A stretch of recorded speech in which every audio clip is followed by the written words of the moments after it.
In the not too distant future, the survivors of a global ice age live on a perpetually moving train that is separated by class. The rich live lavishly in the front, while the poor live in horrific conditions in the back. The tail section survivors lead a revolt to take over the whole train, which leads them to learning the horrible truth of the train's engineer in the 2013 dystopian sci-fi thriller Snowpiercer. I'm Connor Eyzaguirre, I'm Caleb Boucher. and this is Filmgazm.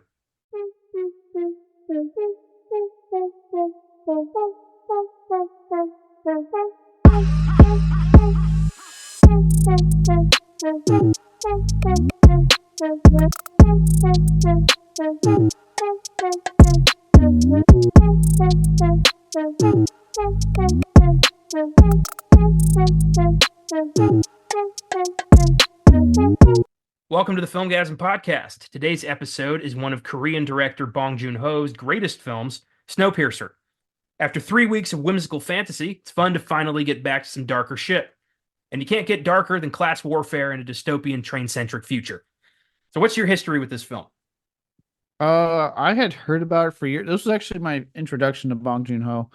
Um, was this I had heard about it and was interested because I was like, ooh, at the time, back when MCU had clout, I was like, Captain America doing something like outside, and this looks pretty cool. Okay. Um, it had my interest. I was in college when it came out. I remember renting it back when Netflix still did DVD in the mail. It hurts to say that. And I was blown away the first time. I was like, "Oh my God, this is amazing!" Like, this came out right before John Wick kind of took over action. So like, and I still argue that the action in this is still absolutely insane. But watching it on this repeat, I forgot just how like much of a lived-in world this feels like. That yes, there's cool action scenes, but this movie cares just as much about its characters and its stories, and like it does its action, which makes it that much more enthralling to watch. And yeah, I loved it when I first saw it. Watching in here years later for the podcast, I still love it. This movie is fucking awesome. I I echo everything you said. I watched this for the first time in 2015. I don't remember the circumstances. I think you might have recommended it to me or a family member or somebody, but I watched it. I think I got it through Netflix in the mail as well. And this was also my intro to Bong Joon-ho. I've since seen all of his films but one. I was trying to get to Mother for this episode, but I ran out of time. Um, but I'll watch that eventually. I've heard it's amazing.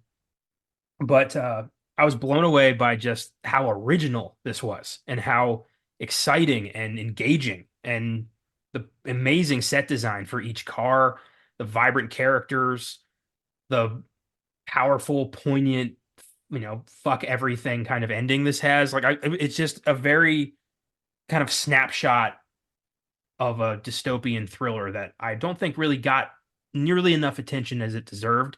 I was hoping that after, Parasite took Best Picture and Bong Joon-ho won 3 Oscars and he became this kind of global name, that people were going to revisit his other films and they'd be talking about him more. And I think that happened in certain circles, but it didn't happen nearly to the level I was hoping.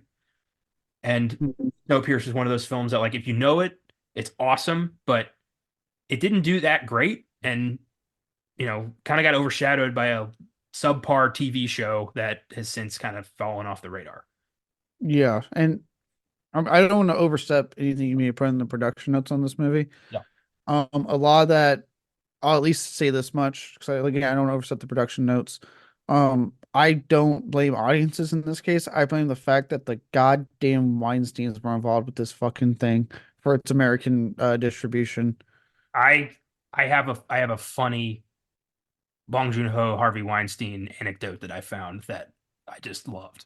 So I got Yeah, a bit about that, but yeah. yeah. Like actually, I don't want to step over what you got, but I blame them and their notoriousness for things like this not getting the release they deserved. It doesn't fucking surprise me when those fuckheads were involved.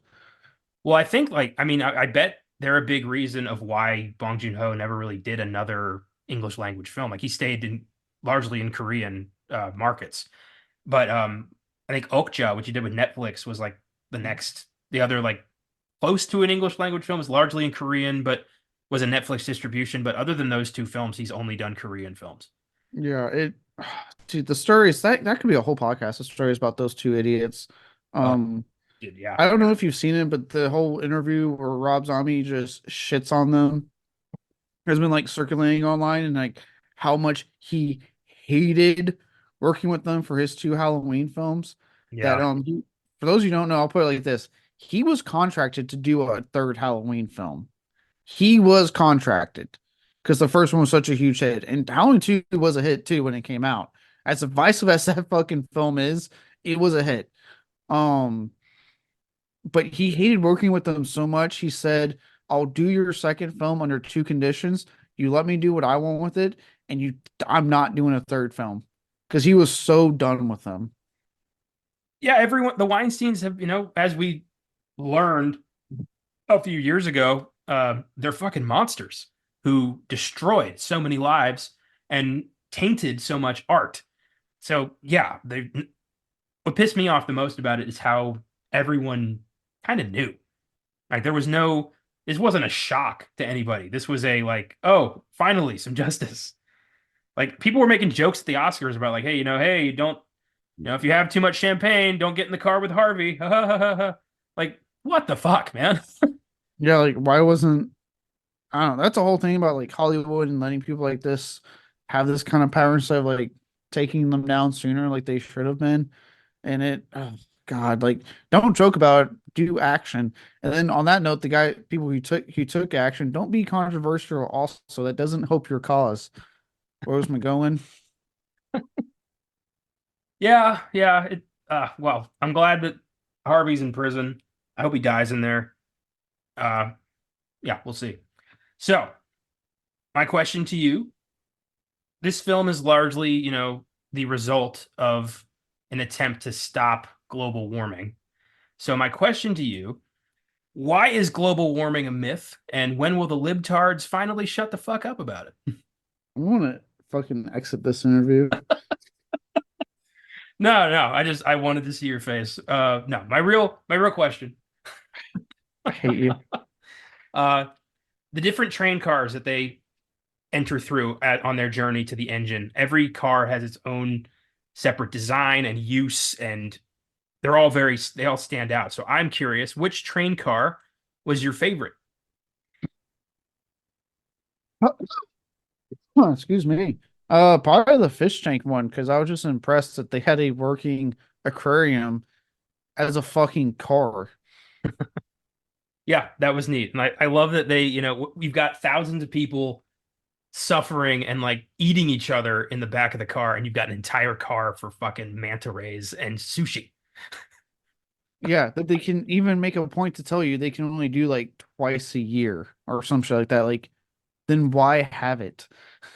It is it's so excessive and like when you have all of humanity on a train car trying to survive when everything else on Earth has perished, sushi should be the last fucking thing on your mind. Like that should not even be in consideration. But these rich assholes are just, they got a whole car that's a sauna. Like, are you kidding me? These dicks. Yeah, like things that shouldn't matter anymore. Luxuries go away when the apocalypse happens. I think that's pretty like, an okay thing to say.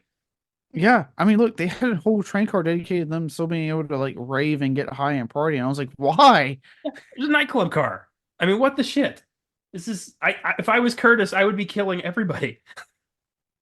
Yeah, I'd be like, you could literally have all the people in the back actually live in these and make this a even more sustainable train. Yeah. Why do you need partying? My favorite car was the junkie car. Like there's one car where there's just a bunch of people just getting high off that Cronol stuff.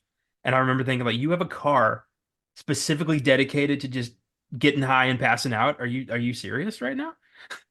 And of Yeah, course it's right next to nightclub car, You get fucked up in there, you go take a rest in junkie car. yeah, I'm like, this is really a car. Like, you just go get high to the point, like, they're so strung up. He's stealing the chrono and they're just there. They're not recognizing what's happening. I do love that they later show up at the end, like the nightclub people are like, there they are, get them. Yeah. Even though they spent a long amount of time just standing there, not really doing anything. No. Um, I loved the swimming pool car. I thought that was so stupid. Like, are you kidding? What a waste of water. Why are you? Oh my God. Just A swimming pool car. never It, trust the rich in any dire situation ever. yeah, don't never, especially because then as you get to the back, you're like, you guys could have done more for the back. Like, sweet Jesus. Yeah, you're feeding them roach bars and just hoping they Oh, are just unhealthy enough that they can't revolt against you. That's their plan. Just keep them keep them in the dark and point, you know, trick them into thinking you got bullets. yeah. God, it so grosses me out every time they find out what those bars are actually made of. I'm like, oh God. Oh yeah, we're gonna talk at length about that scene down the road. Good God. Yeah. Yeah, that look, is it very inventive for the movie, the amount of different like cars, like what each car function is that we see at least. Mhm, Yeah, but my God, is it like, and again, I think this is Bong Joon Ho kind of doing his class critique that he did so brilliantly with Parasite years later. mhm. Um, but my God, it's like both fascinating to see on like a production design level, but so infuriating as like these guys are living like fucking rats in the back. Meanwhile, we have cars dedicated to goddamn swimming pools and saunas and sushi. Like, what the fuck? I was like fully expecting one of the cars to have like, those like mechanical like pony rides outside of grocery stores, Oh yeah. like a line of those, and it's like the amusement park car. Dude, I was shocked we didn't have like straight up. I was shocked it wasn't like a sex car.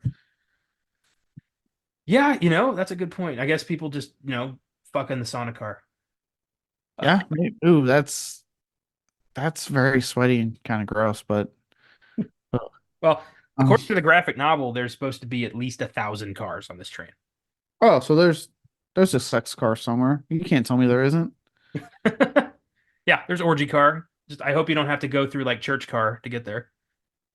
Like, where are you going, my son? Oh, nowhere.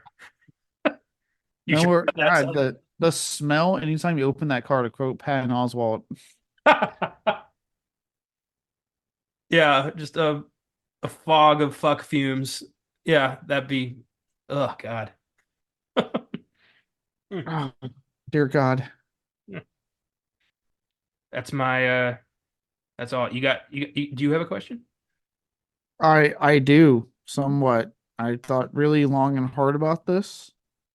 AK maybe 5 minutes ago as soon as we started. And that is, my friend, out of all the versions of the apocalypse we've seen in the film, like in this one, it's a winter apocalypse. Yeah. Which one would you consider the more favorable one to survive in? Do I have to survive? Can't I just die in the No, initial? nope, you have to survive in this case. Ah. All right. Hmm. I Okay, so in this scenario, the event happened. Earth is all but destroyed, and there's just pockets of survival. Yes. Um, I think I could survive the best in a Walking Dead style apocalypse. Ah, zombie style one. Okay. Zombies, because I know how to handle that. You stay away from people, you kill anyone who comes near you, and you just don't go into any dark spots and, maybe pad up, maybe, well, wear some pads so zombies can't bite you. Like, there's I don't easy know. ways to survive that world that nobody thinks of in these movies or series.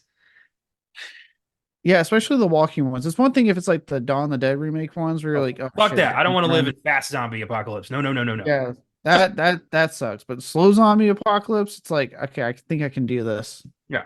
Go live on an island, surround it with like sea Dude, mines and shit. Like, yeah. right? Just live on a goddamn island. Just go to an island, clear it out. Yeah. It is nobody ever just clears shit out. They're always like, there's too many zombies over there. Oh no, wait, there's too many of the dead or walkers or biters because they won't just fucking say zombie. And yeah, nobody just thinks, well, we've got weapons, go take care of it. Like, this does not have to be the apocalypse. This could be easily taken care of. We can get right back to shit as Yeah, it usually is. shoot them in the head and move the hell on. Yeah. Hmm. Uh, Ideally, the apocalypse I'd most like to be a part of is the apocalypse in the movie Knowing, where the sun just wipes out the entire planet and I get vaporized immediately and don't have to worry about surviving the apocalypse along with the rest of humanity. It's all just gone in a flash. That's my ideal apocalypse. I don't even know what happens till it's happened. All right, Jesus. I'd rather be vaporized by the sun in an instant than, see the meteor coming or watch society fall. I'd rather just die immediately. Right, the meteor coming, or like day after tomorrow, like in New York, the water just hitting you, like something quick, something just really quick. In the meteor situation, like we can't even, regrettably, we don't have Bruce Willis anymore to take care of that. And I'm sure as hell not going to rely on Ben Affleck to do it. So it's going to kill us. Yeah, yeah. Any of the Roland Emmerich ones scare me because, dear God, the destruction. I feel like in a realistic situation, there's no way any of us survive an Independence Day style apocalypse. Like against a highly intelligent, organized, technologically superior alien race, we're dead. There's no, Oh, there's, we're screwed. We don't have a president like Bill Pullman. no, That's why. we don't have an MIT genius like Goldblum to figure out how to send a virus from a 1996 Macintosh to an alien society on the moon. So, no. Yeah, yeah, I'm with you. I would hate a Moonfall one, even though I didn't really like that movie all that much. But dear God, the things on that, I'm like, fuck that, man. I think I don't want to live in like Mad Max style apocalypse. That looks like hell. See, I was gonna say I actually would be kind of cool with that if I was like one of the lucky few that a car that could fuck people up with, though.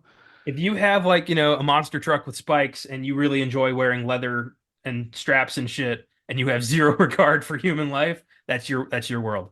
I think I would thrive then. I think I would thrive. Would you be the Ayatollah of rock and rolla? Would that be you? I would. I would.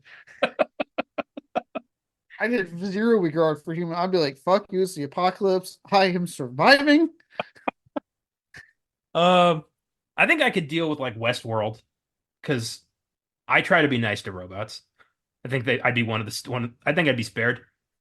You gonna try to be nice to them, or you gonna try to fuck them? What are you actually doing here? Consent does not, consent transcends species.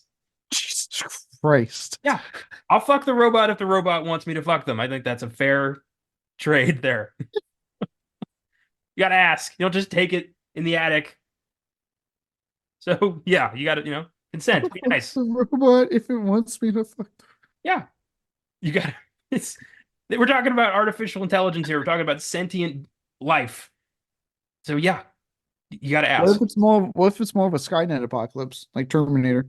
Oh, I'm dead. I'm not joining. I'm dead. I'm not fighting. You can't fight that kind of army. You can't. You don't want to join the resistance? I'm probably going to be vaporized in the initial nuke. So, I'll take that.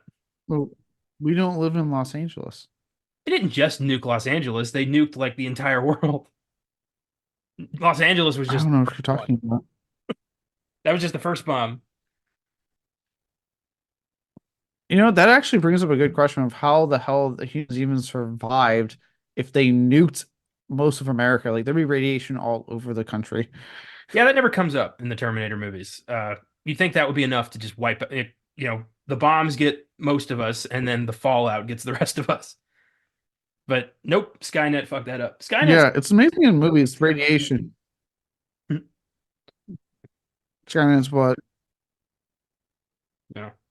Um, I'm trying to think of other like apocalypse situations. Like, what about Uh, like The Road? what? Kill me. That movie's depressing as fuck. Just kill me. I don't want to live in any world where like I have to worry about someone trying to eat me. Yeah, right. Ooh, recent one. Speaking of eating, Last of Us, more recent one. Hmm. See, that combines zombies, cannibalism, and fucking like tyrannical government. So I don't want to live in that one at all. That sounds awful. Okay, fair enough on that one. I am on that note looking forward to season two. Me too. It's a great show. It's a Very great much. game, but I don't want to live there. Yeah, yeah, no, I I agree. Um, I just thought that look, unless I had the town to myself, like Nick Offerman's character did in that beautiful, beautiful episode, Yeah. I'm good. Um, what's oh, it was a goofy one, Waterworld. Well, I don't know how to drive a jet ski, so I don't think I'd thrive very well there. I can swim, but not for very long. Fair enough. You're not Kevin Costner. Got that. Nope, I'm not Gilman fighting Island Dennis Hopper. I haven't seen Waterworld, so I don't know the details. Apparently, my dad stands by how awesome that film is. I'm like, no, it's not. So does Colton. He wants to do it on the show, so I actually have it scheduled for later this year. Me and him are going to do Waterworld at some point. God damn it. Uh, yeah, I mean, there's no ideal apocalypse. They're all going to suck. But I hope the best you can hope for is you die in the initial attack and you don't have to deal with it. Yeah. Yeah, or honestly, the most ideal would be going back to the original pick with The Walking Dead. But in the later seasons, when they started forming different communities and you end up in a place like Alexandria, like that would be ideal. Where like, yeah, it's kind of bad out there, but you're still living a pretty decent life. I ideally, if I'm, you got to be a leader. You got to take over something. You can't be a peon in the apocalypse or you're gonna die. You got to be the guy running the show.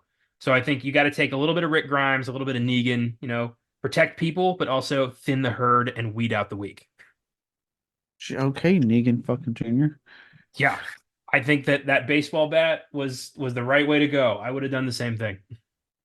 All right, well, I know Achille, I'm Rick Grimes in the situation, which means I'm just gonna take you down and put you in my prison. See, you should have killed me. That's what you should have done. That No, I was, mean I will. In real life, I will. I'll do it without remorse. I know, I know. If the apocalypse ever happened and we ended up in that situation, if I had to trust anyone to shoot me in the back of the head, it's you. Appreciate it, buddy. If you got bit by like a zombie, you're like, kill me, I would have no more of like, oh my God. I'd be like, yeah, sure, okay. Bam. Gotta find a new friend now. Yeah. Turns out I just got cut on some jagged metal. That wasn't even a bite. You just overreacted because you finally had the opportunity.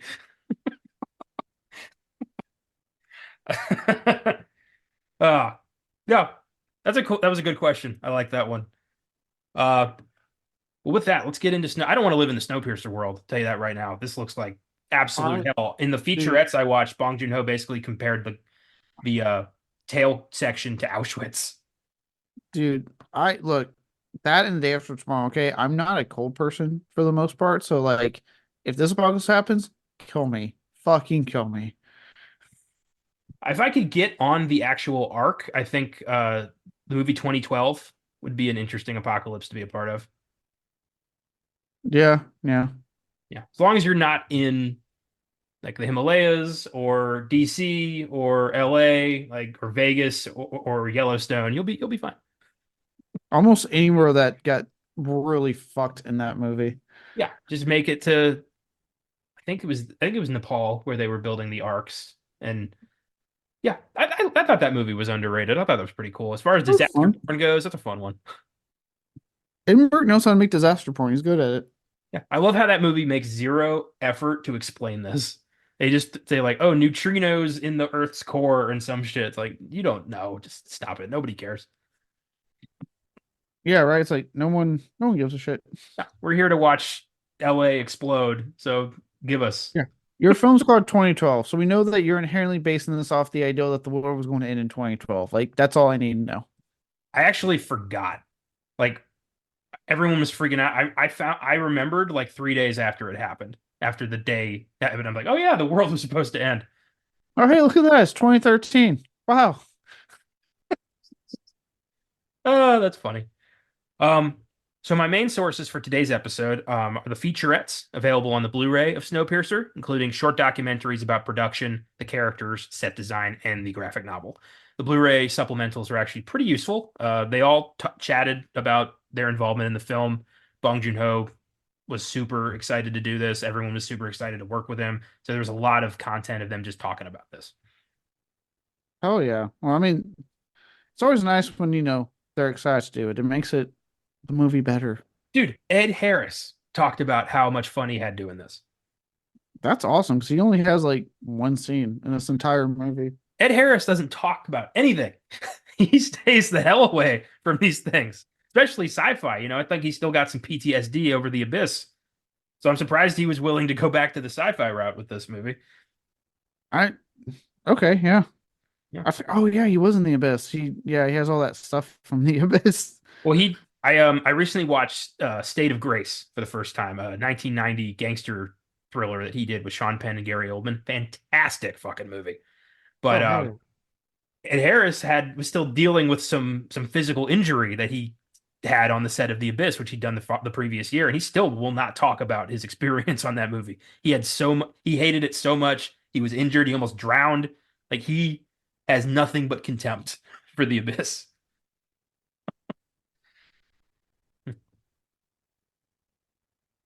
Okay, fair. All right. I guess he's not supporting the upcoming 4K release of it then. Nope. That movie's finally available to stream, by the way, if you've been wanting to see The Abyss for a long time but have been unable to find a DVD copy. Yep. That uh True Lies, Titanic, and Aliens are finally getting 4K releases. True Lies and the Abyss are finally able to stream. Cameron's, I guess, better late than never. James Cameron. James Cameron. I'm glad he finally succeeded in raising the bar, and now we can finally get our forecast. Yeah, right. I'm like, oh, thank God. Yeah, because I have like a cheap knockoff bootleg Blu-ray of True Lies that needs to be replaced with a proper release. And I have a DVD of The Abyss I still have not watched. Nice. Proud of you. Yeah. Just wait for the 4K at this point. Well, I still want to watch the movie, but I'm not dropping 30, $40 on a movie I might not like. So I'm gonna watch it first.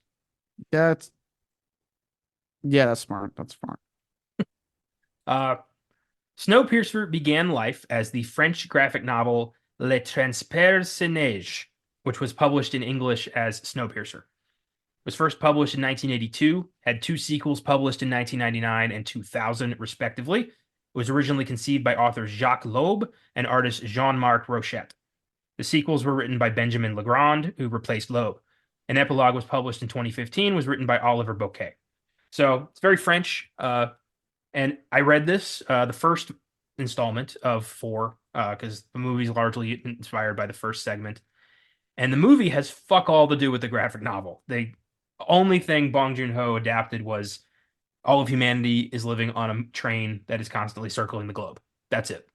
All the characters were him and the other screenwriter, Kelly Masterson.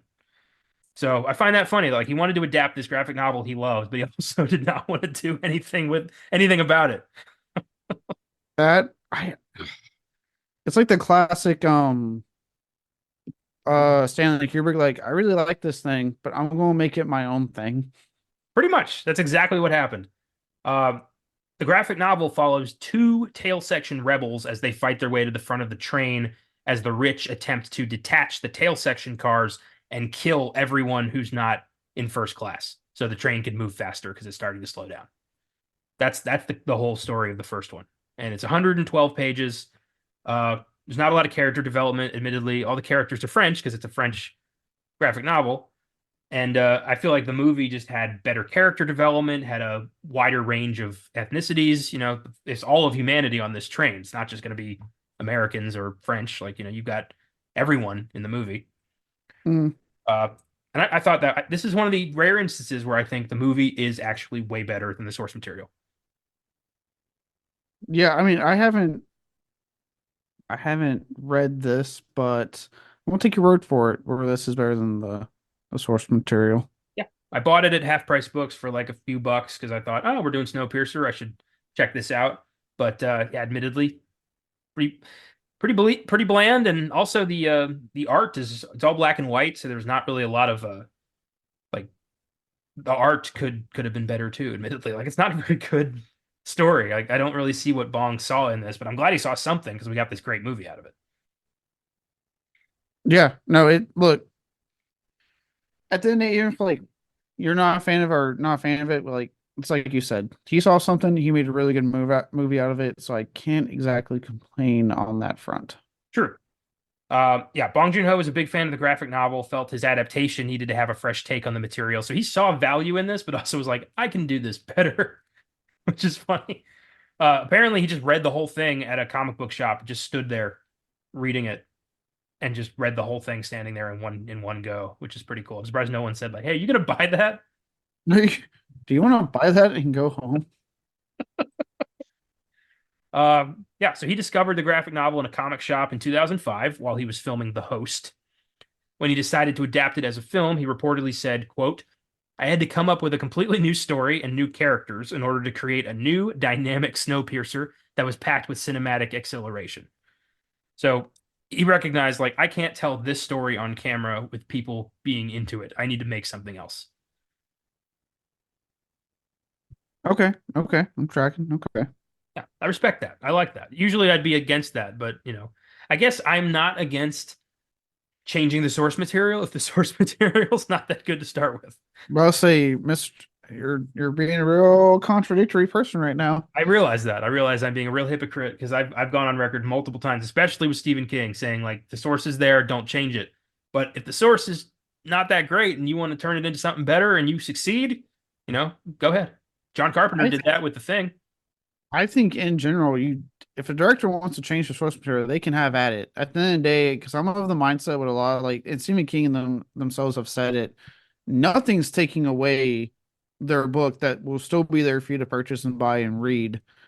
So, um, I've never been one to be like they have to follow it to a T. Like, I don't think they have to, but they take that risk if they deviate that it may not be as good. But I mean, also if you adapt it fairly straightforward, you take the risk of it not being a really good adaptation. So the risk is there no matter what. It's just we don't know until we see it. There's only really like two big adaptations of books that I read and loved that I thought were such terrible adaptations that I just wonder why you even bothered to do this. And one is The Dark Tower, and the other is Percy Jackson. The movies, not the show that's been pretty good. The movies from 2010 and 2013. Like both those instances are like, did you even like this book? Like, why did you want to turn this into a movie if you're gonna completely gut out the point of the book? Like everything everybody liked about it, you're just gonna snatch it away, bury it, and inject it with your own bullshit. Yeah, yeah.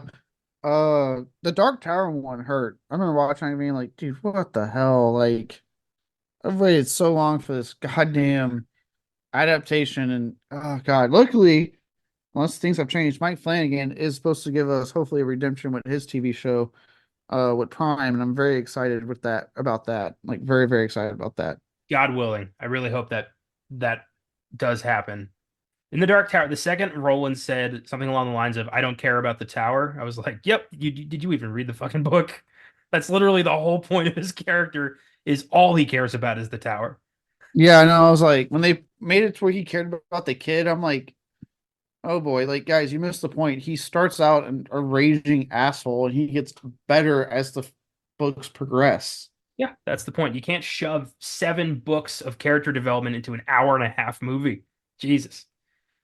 But yeah, so I want good art on all levels, and if the adaptation deviates, but it's still good, great. But just usually, in my experience, when it does deviate that hard, it's not great.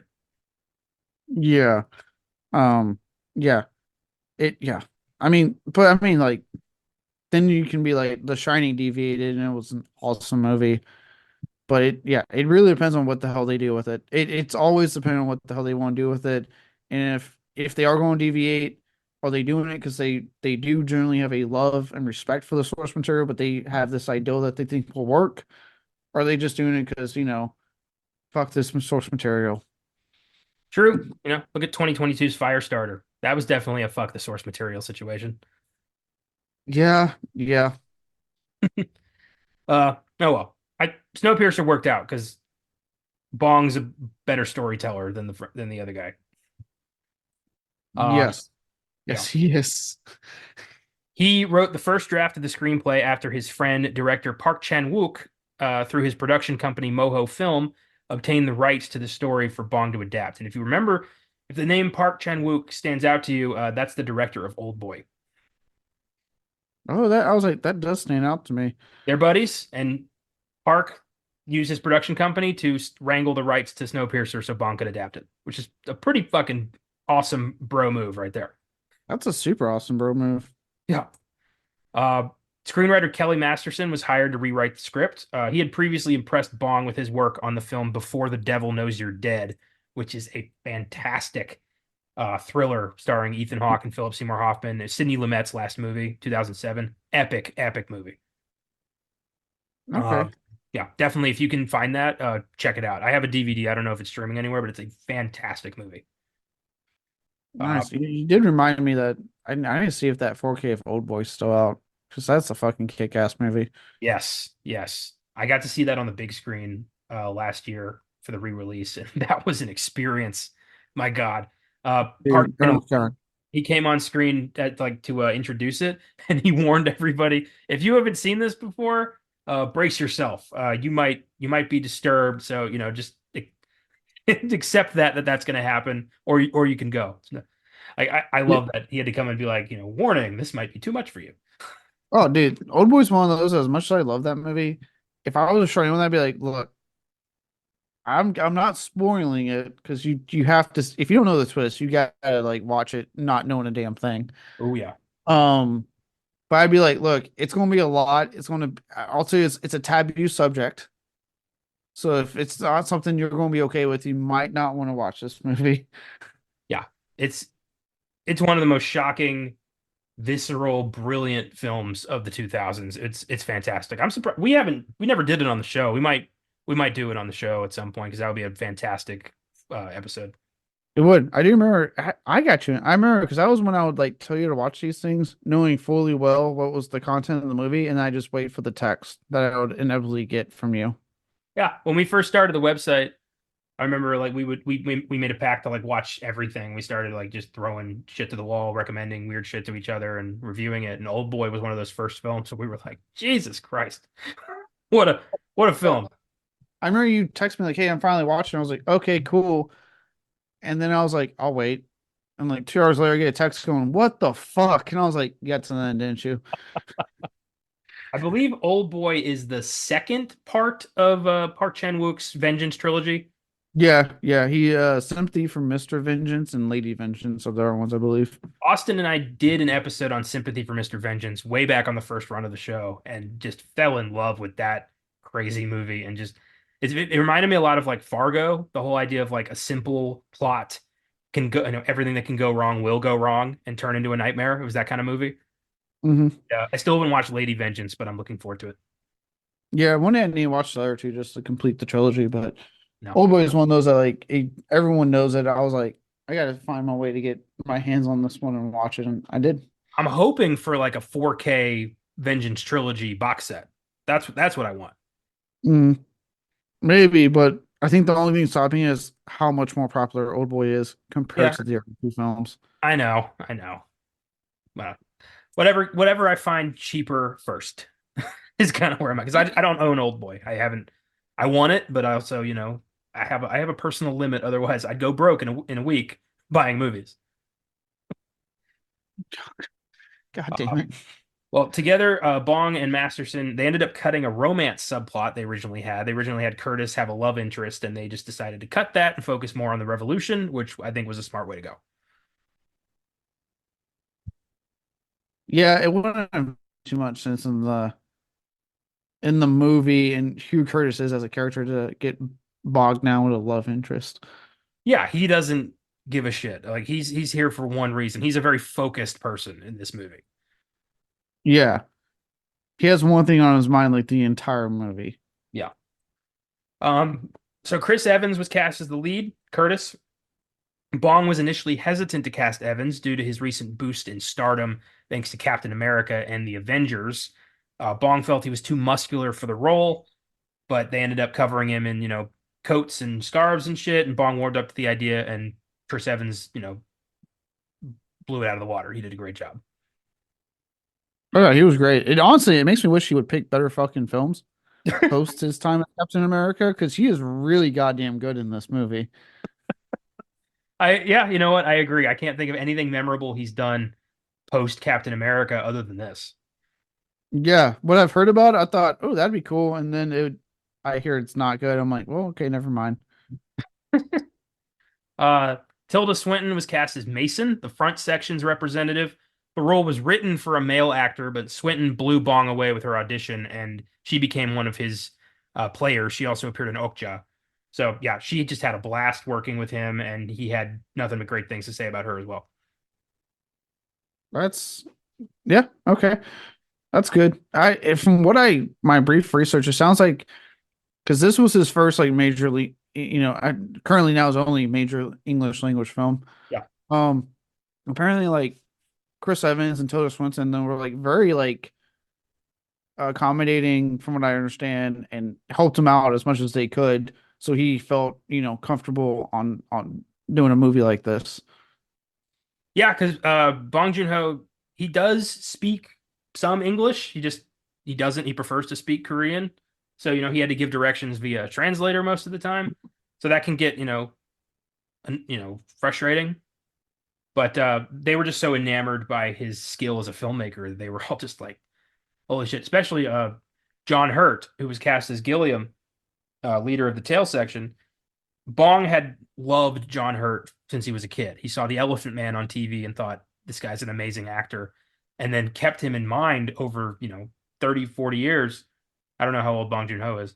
And cast him in this movie. And John Hurt had such a blast working for Bong, and he compared Bong's method of filmmaking to Alfred Hitchcock. You imagine your hero, like an actor you love, you've been watching since you were a kid, you bring him onto your film, you get to hire him, and he thinks you're such an artist, he compared you to Hitchcock. Well, high praise. Jesus Christ, that's got to be just cloud nine level of pride. Yeah. And it kind of that's what makes this kind of hurt more knowing that like something had to happen with his relationship with the Weinsteins for him to never want to do like an American film again because everyone on this movie and it sounds like all other films he's worked on, have nothing but good things to say about this guy as far as him as a person, him as a filmmaker. Like it's nothing but great things about him. Oh, it was micromanaging. It was the Weinstein, especially Harvey, was constantly on set trying to get Bong to do things his way because he had his own ideas. That's entirely what it was. Yeah, and it's like, dude, that sucks because I mean, granted, out of it, we got parasites. Who am I to say like, you know what I mean? It's kind of like that whole like butterfly effect thing, right? Like out of it, we ended up with Parasite, which is a fucking another just really great goddamn movie. Um, but then it's like, what could we have gone had the Weinstein just backed the fuck off of him? Well, every film Bong Joon-ho has done has dealt with this idea of class warfare and class struggle. So I don't think even if he had done more Hollywood films, I think it still would have had the same vibes, the same kind of, he wants to tell stories a certain way about certain things. I don't think that would have changed regardless of what language the film's in. Yeah. Uh, he brought Kang Ho Song on board to play Nam, the security expert. He's like his go-to guy. They're like best buds. He's in almost all of his films, I think, starting with Memories of Murder. And he played the dad of the poor family in Parasite, which probably might be his greatest performance. And Oh wow, he looks way different in Parasite. I didn't make the connection.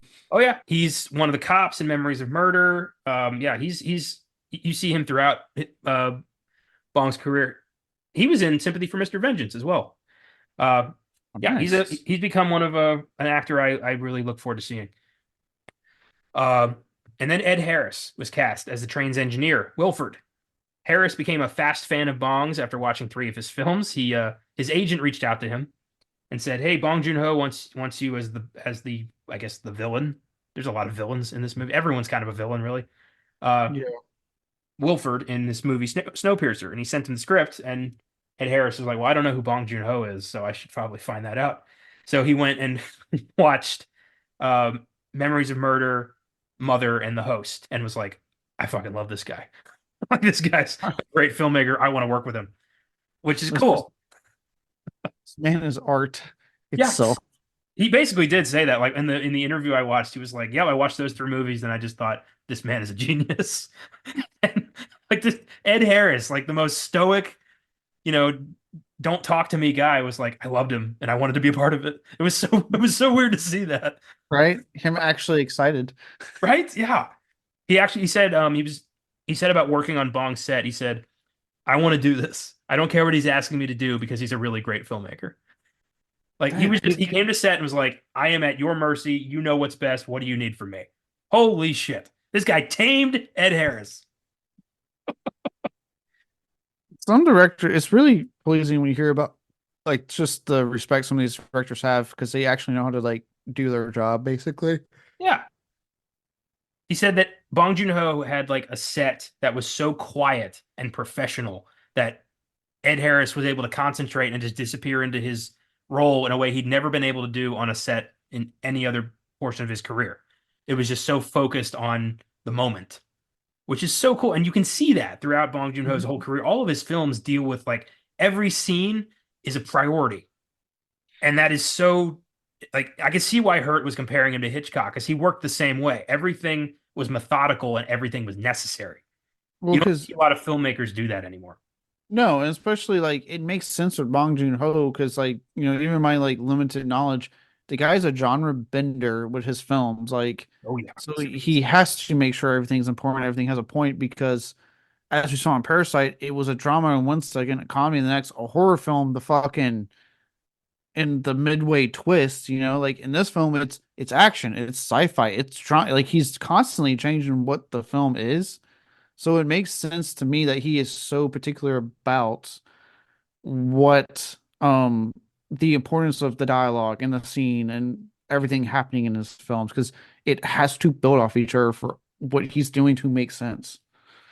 Yeah, I agree, and it's a very effective way of making a film. It's I mean, everything I've seen from him, I fucking adored. I think his weakest film is his first film, Barking Dogs Never Bite, but that was because he's still figuring it out. And even that, it's not a bad movie. It's just like really weird and uncomfortable because there's a lot of dog death.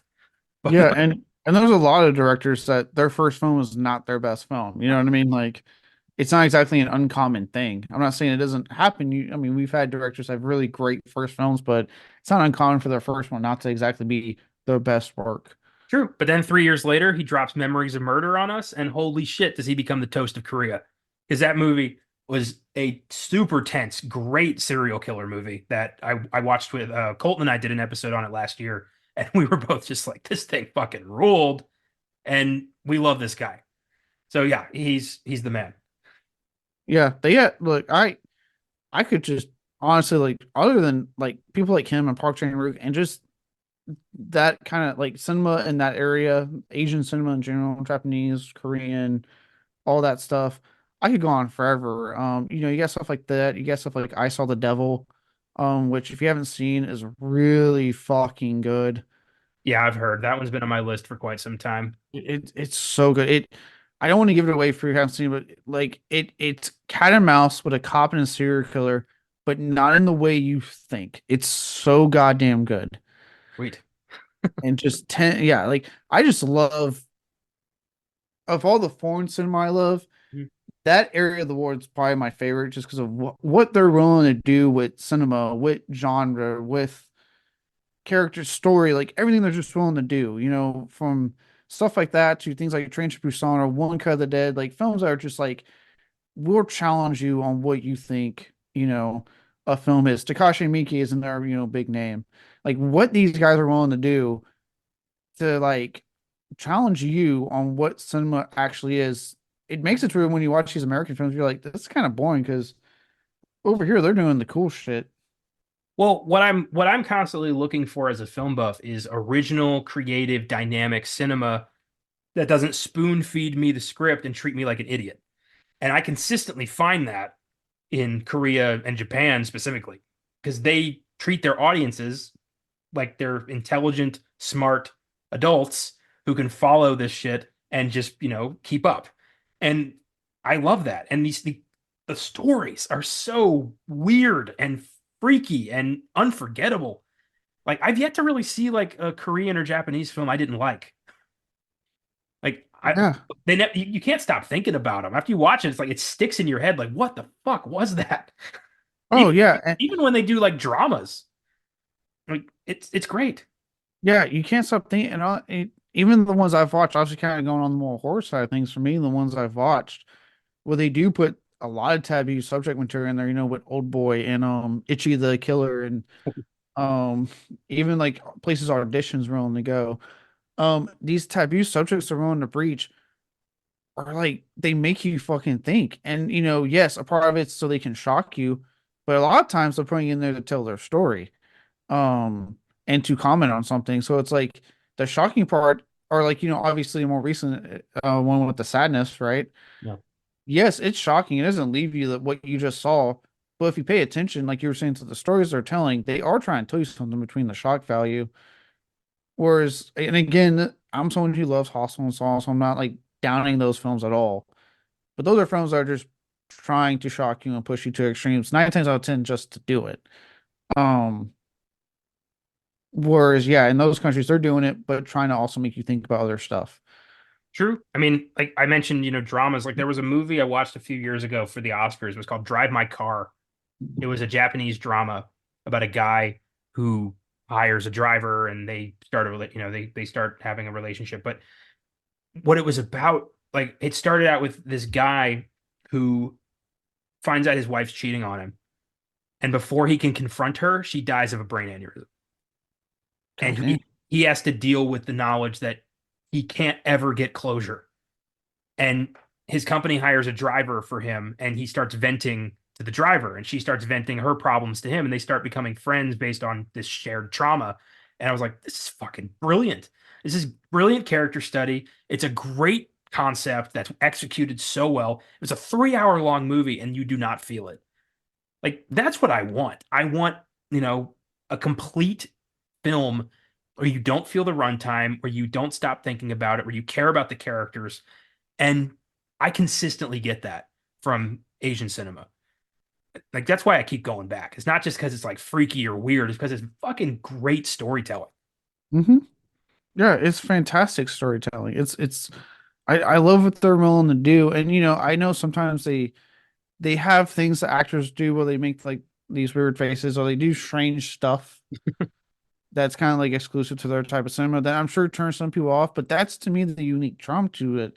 I No. mean, a story, but also insight into their culture, insight into like how they want to make films and what they do. It's just to me it's really cool. Like thinking about that, like you said with that film, when you don't feel the runtime right, even when you have your films that you're kind of scared at first, like One Cut of Dead. I remember when I watched that, I thought, okay, it's a found footage zombie film, but this time coming from like I think Japan. Japan, how is this really that good? What's the big hubbub about it, right? Watched it at first being like, yep, it's exactly what I think it is. I'm gonna be fucking bored. And then it does in the beginning a fucking twist on you. Yeah. And I don't you've seen that one, right? Yeah, I watched that one. Yeah. Okay, right. So you know what I'm talking about. I don't want to ruin it for the audience. Yeah. But then when that happens, immediately I went, "Oh shit, okay, what's this?" And like I said, like you said, I was hooked. I was hooked into the story, the characters. I didn't feel a run. It got to the point that when it was over, I was like, "Oh shit, it's over already?"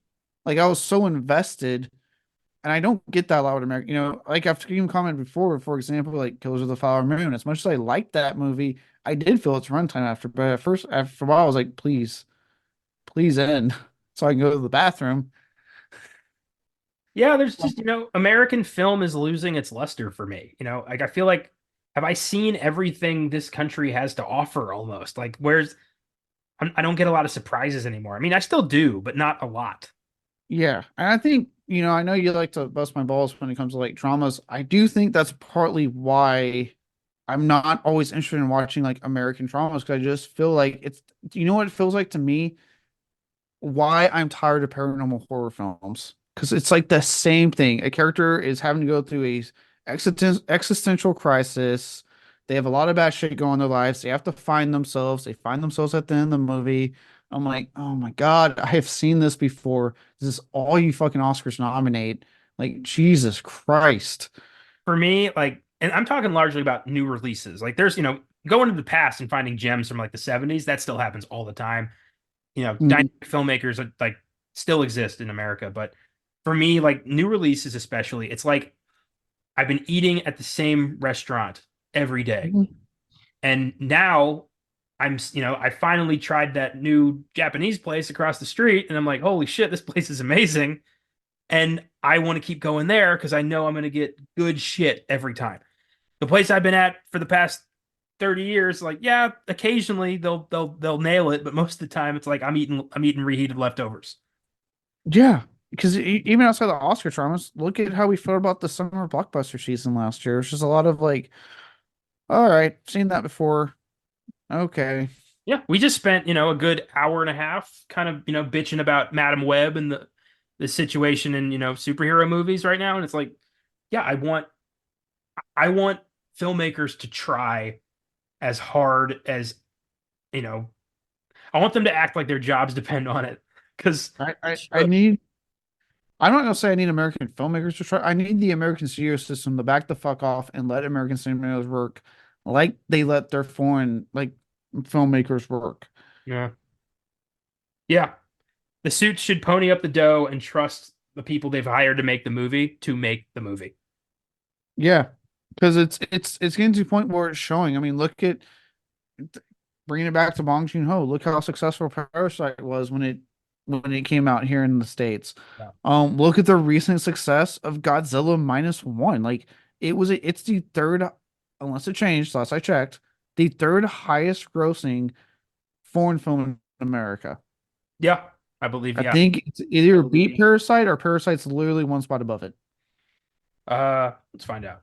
Godzilla minus one. I know the number one's Crouching Tiger, Hidden Dragon. There's no way in hell was going to beat that because that thing was like a massive fucking domestic total here in the States. Yeah, it has surpassed Parasite. So it's $55 million. Yeah, well done. Highest grossing Japanese film in US history. Yeah. So it's like to me, it's showing that like we're getting to a point where a good, I won't say all Americans. Unfortunately, I did watch some people when I first saw Godzilla minus one leave when they realized, oh, this isn't an American Godzilla film. I got to read subtitles. Oh, poo poo. Um, it happens, but the tides are turning. People are getting tired of the same old crap we're getting from here from the studios, and they're turning to these films that are daring to actually do something new and different and treat us with some goddamn respect. And I credit a large chunk of that to Parasite. That film took over the conversation in a way I don't think anybody expected it to. It taught me personally so much about South Korean culture and the class struggle inherent in that country that I knew nothing about. And it's also just such a brilliant story. I mean, like it made $53 million in America for a foreign film. That's a fucking get. That's amazing. It Yeah, won, that's better than like some of the films that have already come out this year. yeah, it won Best Picture at the Oscars. Got a big boost from that. And I think once that made people start thinking about global cinema in a way that they haven't really started talking about it like they haven't been talking about it in a long time. I think since like Crouching Tiger. So like every decade or so you have a film that transcends country lines and people start talking about cinema on a world scale. And I love when that happens. Yeah, because as much as say like, hey, like Lisa Frankenstein when I was talking about like, go support original stuff if that's what you want in theaters because you're not supporting it. Well, same with this. Like, if you guys want something new and different, get outside your comfort box and stop using the excuse of, oh, I gotta read. Oh my God, get over it. Yeah. Yeah, But because guess what they do when they release our movies in our countries? They subtitle them. I know this. I've seen our films in foreign countries when I was deployed. They just subtitled the shit with English with the Arabic, or I believe when I was in Dubai, but they were still speaking English. So other countries do it with our movies. We can do it too. yeah. Oh, all right. Well, yeah, we got to move on, but this is definitely something we're both passionate about. Just Yeah. I can't help myself because we're talking about this type of, with Bong Joon Ho and just this type of cinema. And I am just a fucking advocate for like foreign international cinema. I fucking love international cinema. a good movie has no language barrier, straight up. Uh, so I thought thought this was funny. This is a story I found about Bong Joon Ho's clash with Harvey Weinstein. I think you'll like this. Oh So yeah, here we go. Bong Joon Ho often clashed with Harvey Weinstein. He frequently interfered in order to demand his version of the film. Among the many requests, the producer insisted on having the fish scene removed in favor of more action. The scene where the uh, the front the front of train people, like the soldiers, face the back of train people, and they're like they bring out a fish and like put their axes in it to get it bloody. It was weird, but it was cool. Yeah, it doesn't. I still don't get the point of it, but it's a cool visual. Yeah. Uh, so Bong considered it his favorite shot in the film, and he demanded to keep it in. He told Weinstein that he wanted to keep the shot for a personal reason, that it was a tribute to his late father, who was a fisherman. Upon hearing this, Weinstein apparently had a bit of a change of heart, said that family is very important to him, so he granted Bong permission to keep the shot. Later in an interview, Bong Joon Ho said, quote, "It was a fucking lie. My father was not a fisherman." He's just like, that'll get Harvey off my back. Oh God. And Harvey, really? Family man? Okay, buddy. Um, Yeah. Family values, I guess, do not include a lot amount of rape. So, yeah, family values aside from rape, but whatever. Um, I love that. Bong's just like, what can I say to get this fucker off my set? I was like, it's for my dad, yeah, Harvey. right. It's for my dad. Just leave me alone, please. Do you have anything? I don't want to step on your toes about this, but the Weinstein's bugging about the runtime after a test screening. I don't run with it. What do you got? So when I was looking on the Wikipedia, that's where I got this from. So I'm going to trust Wikipedia because it badmouths the Weinsteins, and I always trust anything that badmouths them. Um, Apparently they had a test screening of the film, and Harvey insisted that they cut it because he was like, I guess it was a poor test screening, and he was like, you need to do all these cuts, blah blah blah blah blah blah blah. And he refused. He was like, "No, I'm not doing it."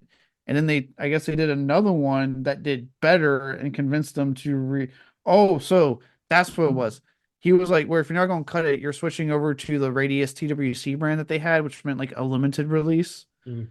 So they literally like the Weinstein's basically agreed, but then sabotaged the release of this film because he didn't give into their bands and cut the film like they demanded.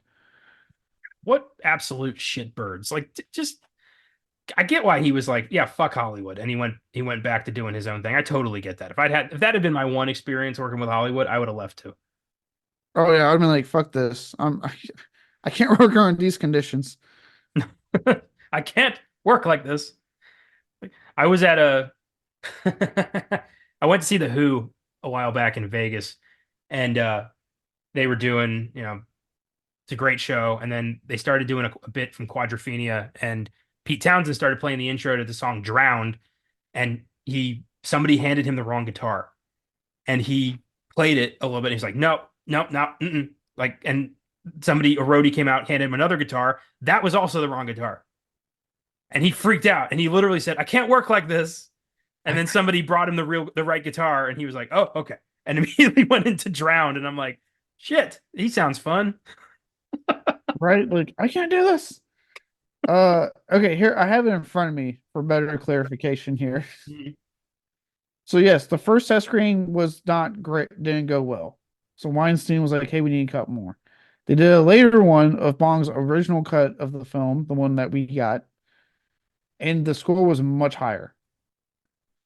So with that, that's when a whole online petition came out saying, "Hey, free Snowpiercer." Um, Tilda Swinton and John Hurt supported it, saying, "Hey, listen to them, release this fucking movie the way it should be." Yeah. So they did, but again, that was the caveat that it has to switch to Radius TWC, which gave it a limited release. I kid you not, in only art house cinemas. If you're wondering what those are, that's why they're limited. That's why there's not a lot of them in this country. God, what a And it's entirely because he refused to bow to their demands. It's petty. yeah, and get this, but thanks to positive reviews, like, oh, hey, they actually like this movie, which I'm sure then the Weinsteins took credit for as well because they were notorious for that.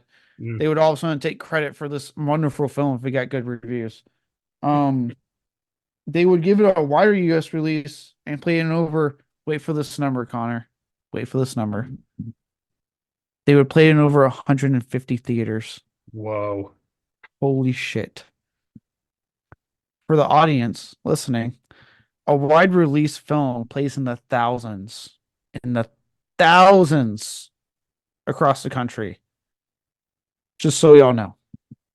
I really hope that when Bong Joon Ho won Best Picture, Best Screenplay, Best Director, and Best International Film at for Parasite, the Weinsteins got bombarded with pictures. That picture of Bong making two Oscars kiss. I hope they just people sent them that relentlessly, and they just had to be like fucking Bong. Actually, this movie probably could have been a part of what pissed me off about this film could have been a part of the conversation, could have been a bigger hit, but the Weinsteins actively, because he didn't give in to their demands, fucked him over. Yeah, 100%. Well, Snowpiercer was still a modest hit, grossed 86 million on a budget of 40 million. So for a limited art house release, that's pretty fucking good. Mhm. Has an IMDb score of 7.1, Rotten Tomatoes score of 94%, audience score of 72%. Critics' consensus reads, Snowpiercer offers an audaciously ambitious action spectacular for filmgoers numb to effects-driven blockbusters. Everything we just fucking said. Oh no, are we becoming the critics? Oh God. We're what the critics should be, man. That's who we are. We're the critics with the heart of film fans. That is who we are. Fair enough. uh, the film was remade as a short-lived TV series, also called Snowpiercer, which aired on TNT for 3 seasons before it was canceled, with a fourth season already filmed and subsequently shelved. The fourth season is rumored to be airing on a different channel if someone picks it up. The show stars Daveed Diggs, Jennifer Connelly, Mickey Sumner, and others. Sean Bean later joined the cast as Wilford. Uh, Ooh. I didn't bother because I have enough Snowpiercer with this movie. I don't need to see TV drain the life out of it, so I'm good. The moment I saw it was on TNT, I went, yeah, I'm fine. But they filmed the fourth season, so like maybe somebody will pick it up, Hulu or Prime or somebody, and just let that thing have its last gasp. Hopefully, but I'm just like again so like sick and tired of hearing about shows getting filmed, like a season getting filmed and them saying shelve it instead of like because it's not the first time this has happened where like the streamers renew something and then like back out before it airs Yeah. after it's been filmed. Yeah. Again, physical media.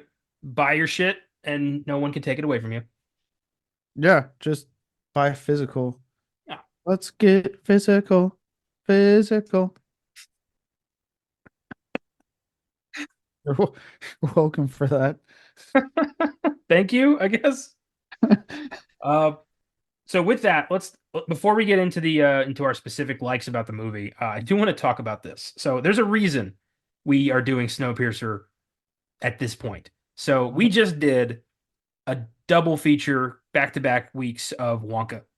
We did Willy Wonka in the Chocolate Factory, then we did Charlie in the Chocolate Factory. We did The Princess Bride for Valentine's Day, and then we did this because there is a pretty convincing fan theory that Snowpiercer is intended to be a secret sequel to Willy Wonka and the Chocolate Factory, specifically the original one.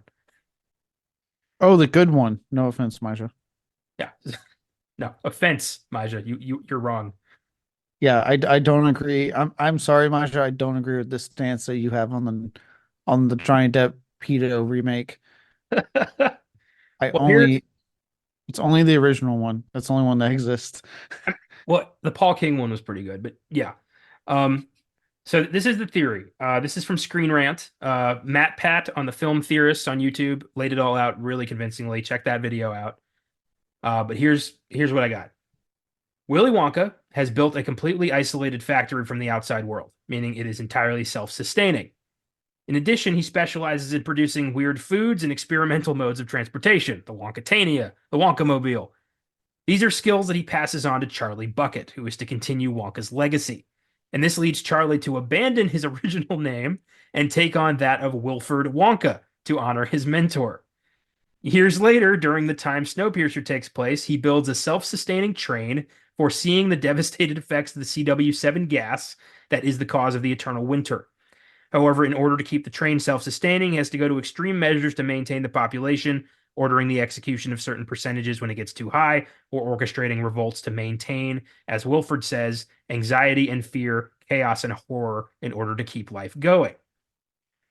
So, with this in mind, Charlie Bucket, who is now known as Wilford Wonka, has used tactics and skills he's learned from his mentor, as seen in the tunnel scene in Willy Wonka, to create a world of decadence and imagination on a train, just as Wonka once did with his factory. He then even goes even further by borrowing Wonka's method for finding a successor by hiding messages in food, in his case, in the eggs meant for Curtis, just as Wonka put golden tickets in chocolate bars. Interesting, huh? We're not done. So, Okay. if this theory is true, where are the Oompa Loompas, the tiny people that were running Wonka's factory? Well, Wilford mentions that whatever kept his train engine running recently went extinct, forcing him to employ small children, as he does in Snowpiercer. Were the Oompa Loompas running the fucking train and they died? Not only does this explain the absence of the Oompa Loompas, but also thematically highlights the endings of both films, that children will inherit the future. What do you think? It's a good fan theory. Yeah, kind of weird how many similarities there are. Like it weirdly fits. Like I can totally see this, being viewed as like another Wonka movie if you want to go there. The protein blocks even, are even shaped like Wonka bars.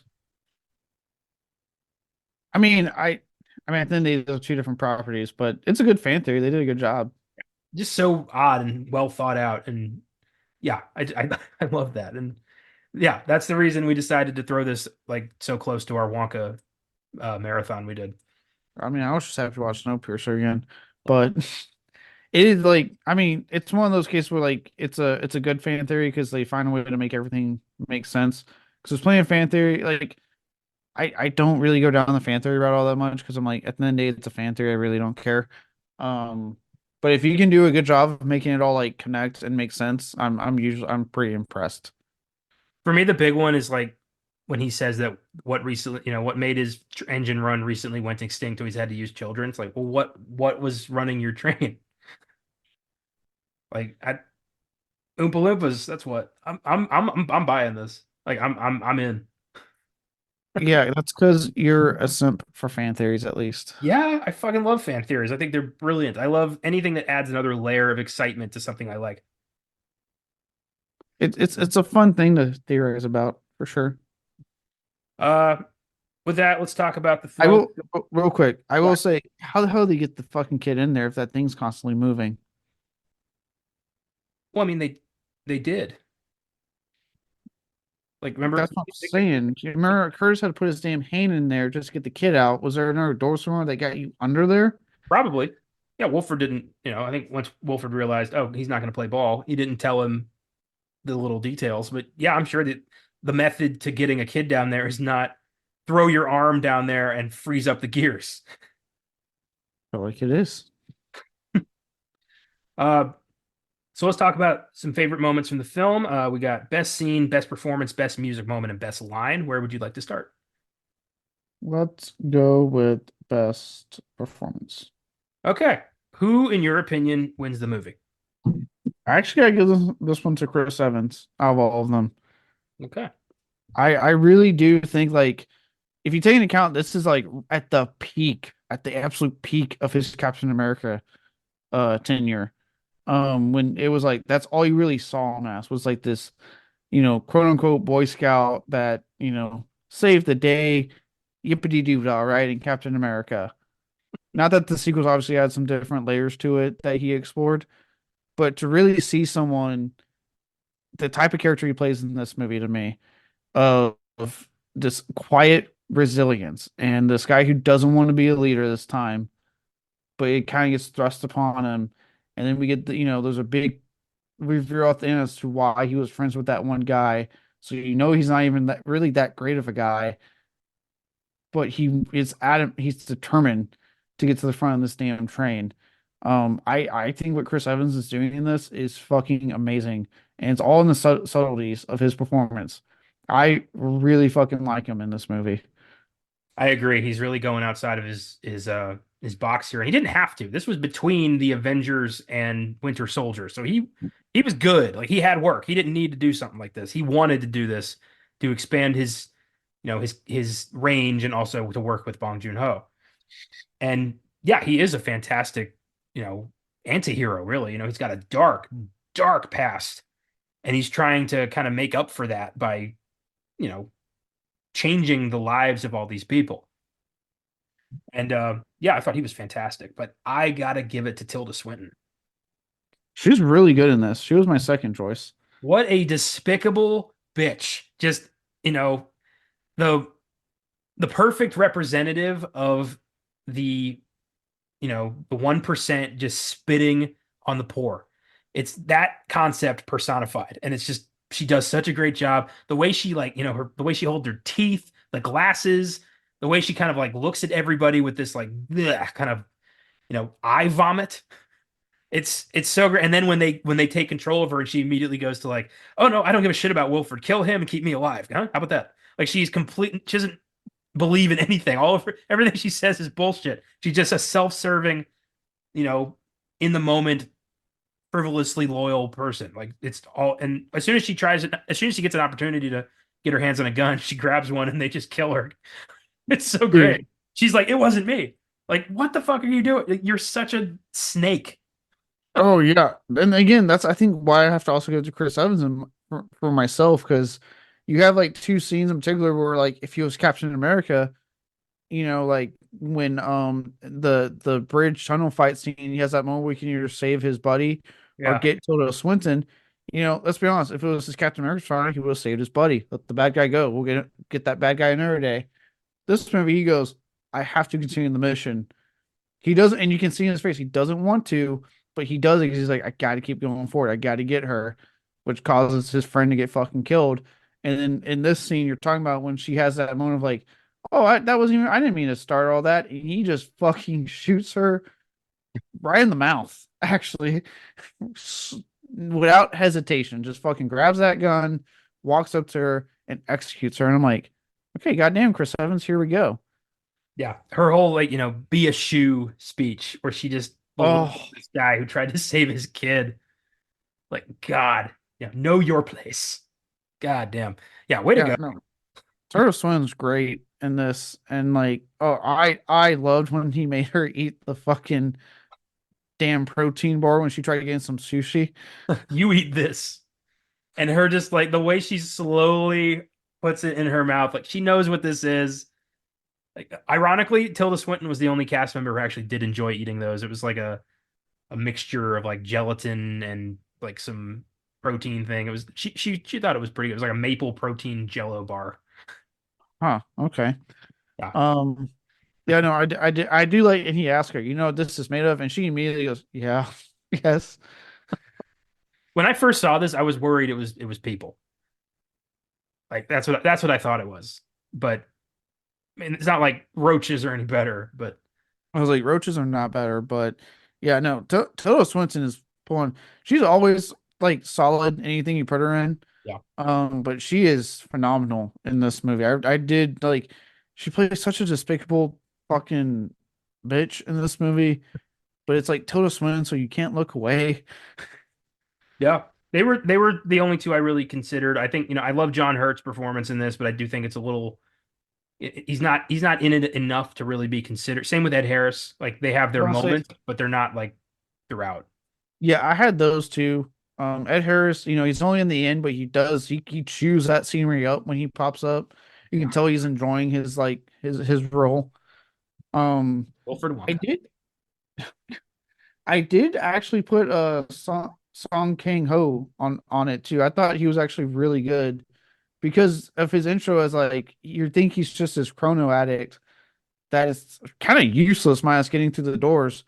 But then you have the big twist at the end where it's revealed like this is actually why he's stashing up on all the chrono, Yeah. and this is why he's doing all this. And he's actually a pretty decent guy. And I really liked him in this movie. I love that little fight he has with Edgar, where Edgar's like, you know, hurry up, and he's like, I'm opening the door. He's like, all you do is keep snorting that shit. And he's like, well, you keep giving it to me. Yeah, he's like, you give it to me. Yeah, he's always great. Yeah, I like how to get his daughter, he starts a fight instead of just saying, "Let me open this." Yeah, he's clearly been planning, his own rebellion for quite some time, and he just doesn't want to deal with, and he wants to do it his way, but they got the Chronol. He needs it. He needs it real bad. Um, I found out Tilda Swinton actually plays two parts in this movie. What's She, their part? she is the nightclub lady who chases Nam's daughter after she grabs the bottle of champagne. Really? That was Tilda Swinton as well. I didn't know that. Okay, good for her. Yeah. Um, let's do music moment. The score is not particularly memorable, but it does have its moments. Um, my standout was the initial start of the revolution where they realize they've got no bullets. Oh yeah, yeah, that was good. The Chris Evans grabs the gun, puts it to his head, and they shoot it, and you just hear, "They got no bullets." What a fucking way to prove that. God damn. I was like, I really hope he doesn't. This doesn't like quite literally blow up in his face. Yeah, that moment, and then the music kicks in and the revolution has begun. It reminded me of something out of Planet of the Apes. Yeah, it's a fucking hell of a way to get you kind of going. Because at first you're kind of like, man, where's this movie going? Like, they keep talking about when's it going to happen, and then you get to this part, and you're like, oh shit, I think it's about to happen. I think it's about to I think this is the smoking barrel. This is the inciting incident, and yeah, like music kicks in, you're on board. Yeah, No pun intended, but yeah. Yeah. You got any standouts for the music? I actually a little bit later I put the part when the music kicks in when they have to run with the fire when they're in the damn tunnel Yeah. and they go fire and like the epic music that plays as they are running from the back of the fucking train to get them light to that part of the car. Yeah, I was pumped. I was pumped for them. I'm like, get there. It felt like the Olympics for some weird reason. That reminded me retroactively a lot of the Northman. Like there was this kind of Viking shit like vibe going on there. It's like, yeah, like primal, like us versus them, nature versus machine. Like it just had this crazy vibe to it. I just loved.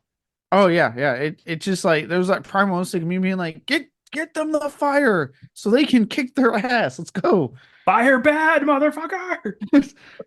You thought you had them now. Um, couple others. These aren't from the score. They're needle drops. When they run into Paul in the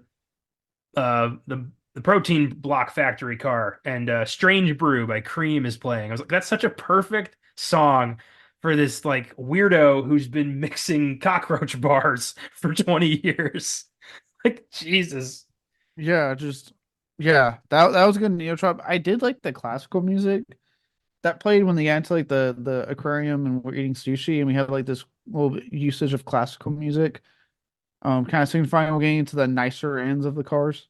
Yeah, it was a great descriptor, like, reminding you that, now we're in the refined cultural section. I felt the same. I have written down when they get to the garden car, it's a bit of music called Goldberg Variations, which you may have heard. It's one of Hannibal Lecter's favorite compositions. It Mm. pops up in a lot of the Hannibal content. And it was just so like compared to the fire and the fucking blood and viscera and the cockroaches in the back, it's like all of a sudden now we're in heaven. It was like we went from you know inferno to paradise, weird in like one transition. And everyone there is like, soothing, reading a book, eating a an orange and just enjoying life. And it's like, are these people even aware of what's going on in the back of the train? It's blissful ignorance. It's Yes. it's it's how the rich people are now. It's how the rich are now. Like they're aware of those homeless people out there that are living in subways and all this good stuff. And there's people really struggling, but they don't care. Yeah. It was Doesn't just affect them. it was a good musical reminder of like the cognitive dissonance that some people just have about life. Yeah. that especially, and again, if we're talking about the class set system that Bong Joon Ho loves to critique, um, the rich, the rich's cognitive dissonance of like, hey, this is the lifestyle I live. I don't know how you peons live this lifestyle. You know, they just actively choose to ignore that. Yeah, it's like when I remember reading an article about like Oprah talking about her success, and it's like all you got to have is drive, and it's like yeah, and a few $1 billion might help. Yeah, rich parents. It's amazing how many times you dig into some of these celebrities. And again, I'm not discrediting, like for example, Taylor Swift. I'm not discrediting her success, what she's achieved, but she did not grow up poor. I'll put it like that. There's no such thing as a self-made billionaire.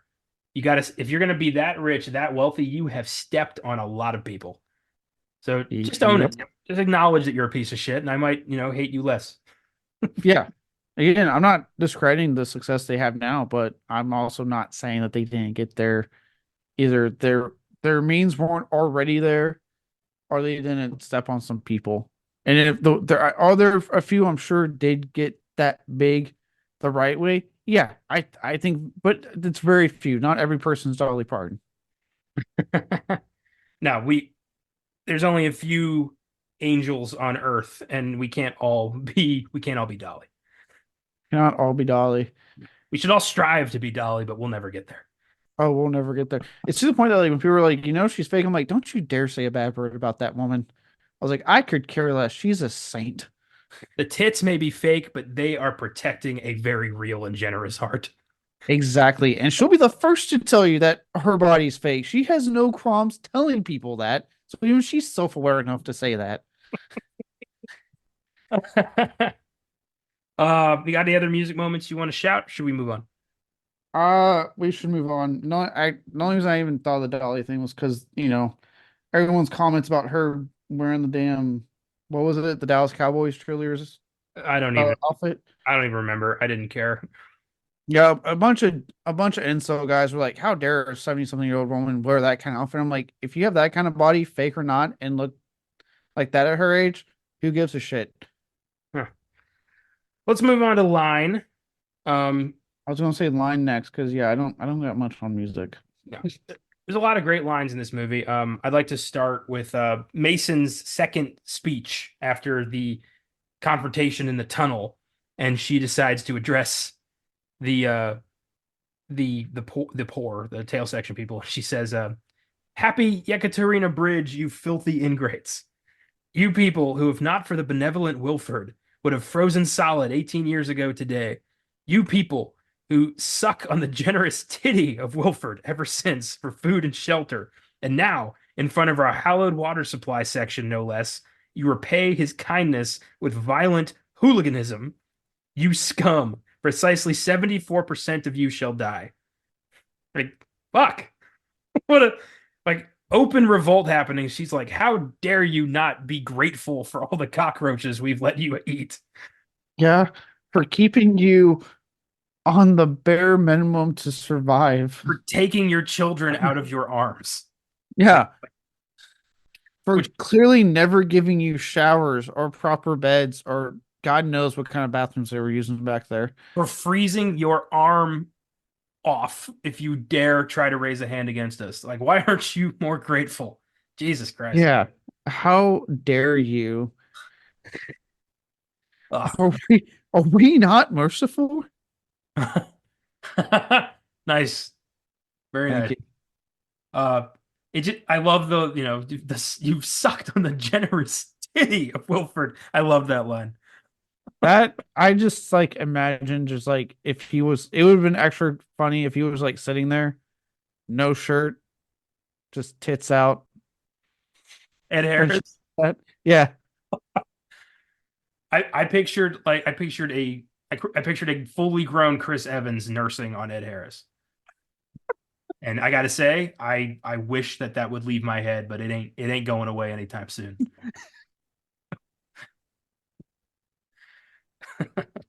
God. Oh God. Well, I'll try to stay away from that. One line I have. That I put a couple. Mine are all like really small lines. One before I get to my more fun ones that I really liked. It's from John Hurt's character. When they're talking about the revolt and how he wishes he could join. Chris Evans mentioned how he wishes he could actually like fully join them. And Gilliam says the line, "I'm a shadow of my former shadow." Hmm. Um, I really like that line because to me, especially once you watch it and you get to like the twist at the end, it's like that was a hint. That was a hint that it's because he's not a shadow of his former self. He's having to live with this decision he's decided to make to keep the population in control on this train. So he's already referring to himself as scum and that he's like worse than that to him. It's like a weird like as the film goes along, you realize that line is this guy has extreme amounts of self-loathing that I don't think any human being has had. I had totally forgotten about that twist when I watched this time, and I was pretty blown away by that. Yeah. And that's why I say like that line kind of hits me more when you find out the twist because you're like, oh, because you know the line usually it's I'm a shadow of my former self. That's the cliche. Mhm. Not I'm a shadow of my former shadow. Like this guy does not have a high value of himself. And you what he has to do to wrestle what he decision he made to keep help Wilford with this. Oh God, I can't imagine like that kind of like self-loathing, but still going through with this weird fucking agreement he has with Wilford. Why not just let the poor in the back have like a basic life? Why not just give them water and food that you clearly have in abundance? Like, why do they have to treat them like absolute scum? It's what are you getting out of this? I don't get it. It's like I feel like you could have just treated them better and it would have been fine. Some people are not happy unless somebody else is suffering, and those are the people who like get the most in life, pretty much. Unfortunately. Um, Another Mason line I loved. It's right after that speech when Curtis like stands up to her and she says, "My friend, you suffer from the misplaced optimism of the doomed." Like, what a crazy way to say you're about to die. Yeah, that's a hell of a way to tell someone that you're about to die. Yeah, the misplaced optimism of the doomed. I love that. That's that. Oh yeah, that's a good one. That's yeah. I forgot about that. Ugh. Granted, she dies. So he kind of proved her bluff there. Luckily, except for everyone else that was attached to him. A lot of his friends died throughout this movie. No, that's why he was perfectly willing to just you know end this shit when he got to the engine. Oh yeah, I don't blame him there.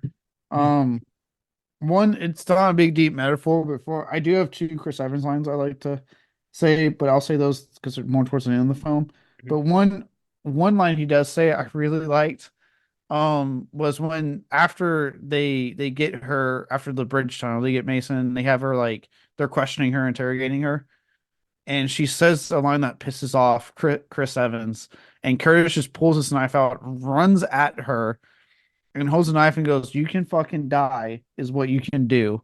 I'm like, "Ooh, boy, anger. All right, let's do this." Yeah, I wouldn't poke this bear. I mean, you've been kicking this bear in the balls for 18 years and it's finally able to fight back. So maybe shut the fuck up. Yeah, I was like, "Damn!" Like, and the way they filmed that, you just hear him pull out his knife and fucking rush her, and then he says that line. And it's like, "Oh shit! All Yeah. right, Yeah, he's not fucking around. There's no empty threats coming out of Curtis. He makes good on everything he says he's going to do in this movie. oh yeah." He says he's gonna do it. He's gonna fucking do it. Speaking of Curtis, I have a feeling you are also going to have this line because it's just such a revealing character line and so twisted. It's towards the end, it's his big kind of confession speech. And he says, "You know what I hate about myself? I know what people taste like. I know babies taste best." Holy shit. What a thing to hear from our hero. Yeah, that was the line I was referencing myself. Yeah. And what a bold thing to do to take this guy we've kind of, been along with this journey and a pretty noble guy up to that point and reveal that he, in an act of desperation, killed and ate a baby and was gonna do it again until John Hurt intervened and kind of saved him in a weird way. Yeah, and then the further twist of this knife, you find out that the baby that got saved was Jamie Bell's character that was sticking around him so much. And I mean, John Hurt like carved off his own arm and threw it to the wolves and said, like, eat this instead. Like, what the hell? That's the most noble shit I've ever heard in fiction. Yeah, yeah. It dude, the way he just and it's again, it's Bong Joon Ho just doing a wonderful job playing with our expectations. And like you said, you have this hero that again, if this was an American made film, this line would have gone thrown out completely because they want you in no way, shape, or form, God bless our hero, have shades of gray. He has to be all good. Yeah. Um, and any killing he did, it has to be justified. Um, so to have this line towards the end where you reveal the guy that we've been following, that we are on board with in a time of desperation because they weren't feeding them back there, resorted to cannibalism, ate people, ate a baby. Then you reveal even more, again, twisting that knife more that, hey, that guy that was his friend in the beginning of the film that you watched die, he stuck around him because he felt guilty because that was the second baby he was going to eat but got saved and they killed his mom. Like, fuck. Yeah, it's an emotional trauma dump out of nowhere, and we're just kind of left hanging with that after like in the last like 20 minutes of the movie. Yeah, and Chris Evans sells the shit out of this scene, man. Yeah. He does a really good job. Yeah, you want to talk about self-loathing? Fucking hell. I mean, just the amount of, like, he doesn't give a damn about his own life at all. He's doing this entirely for the benefit of the people in the back. And once he loses them, there's no point. Yeah, because I mean, he says it. You find out in that moment, this guy absolutely hates it. Much like John Hurt's character, you can tell in that line, I'm a shadow of my former shadow. These people hate themselves. They fucking despise themselves and what they've had to do. Yeah, I couldn't eat a baby and be okay with it. Yeah, I and hope. again, it to me, again, I'm glad it's not being made by an American studio that would have absolutely cut all of this dialogue out. Yeah. Because again, we live realistically, we live in a world where our heroes will do some gray area shit. And to me, in this area, this doesn't turn me off from Curtis. This doesn't make me go like, "Oh, what a monster." They weren't being fed. He said it. They weren't being fed for like a month or two. They got desperate. They resorted to extreme means. Something that unfortunately has happened in real life for anyone that watched Society of the Snow. Ooh boy. Yep. It's not like, so yeah, before we say like, oh, they would only do that in the movies, it's happened in real life where people have resorted to extreme methods to stay alive. Yeah. Um, and they resorted to something. And to me, what also makes it where I'm like, I'm still on his side is that he prefaces it with saying he hates himself. It's not like he sat there and was like, I can't wait to do that again. God, that was amazing. Let's keep eating people. No, he's like, I fucking hate myself for doing this. I didn't want to do that. I was desperate. Yeah. A fantastic character moment. I think that's a good transition to scene, unless you've got another line you want to shout. I have one more for you transition to scene. Okay. And this when it's when he's talking to Wilford and Wilford says something to him. I already forgot what Wilford said, but what Chris Evans says in response is that's what people in the best place say to people in the worst place. Oh, yeah. Yeah, it was And something along the lines of like, hey, we're trapped too, so why don't you just stay in your lane or something like that? that's right. Yeah, he talks about how lonely he is being up front. Yeah. He's like, it's just a lonely life, and he's trying to like really sell how terrible it is as if he's not living a life of luxury. And that's when he says that line. And it's true.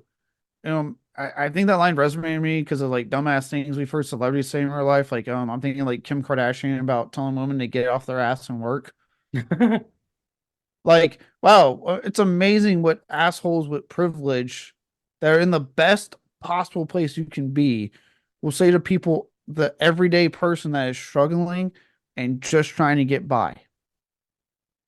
Yeah. My favorite to this day is Craig T. Nelson when he said on Fox News, he's like, I've been on welfare and food stamps. Did anybody help me? No.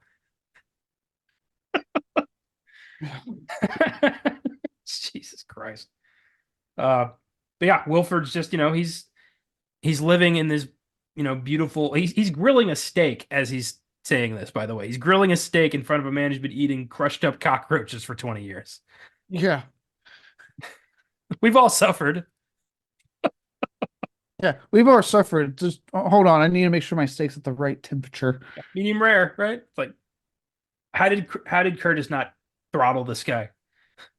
I know, like the rage you have to be feeling in that moment of like this guy as he's cooking a steak the worst thing that can happen is that he makes it well done. Oh no.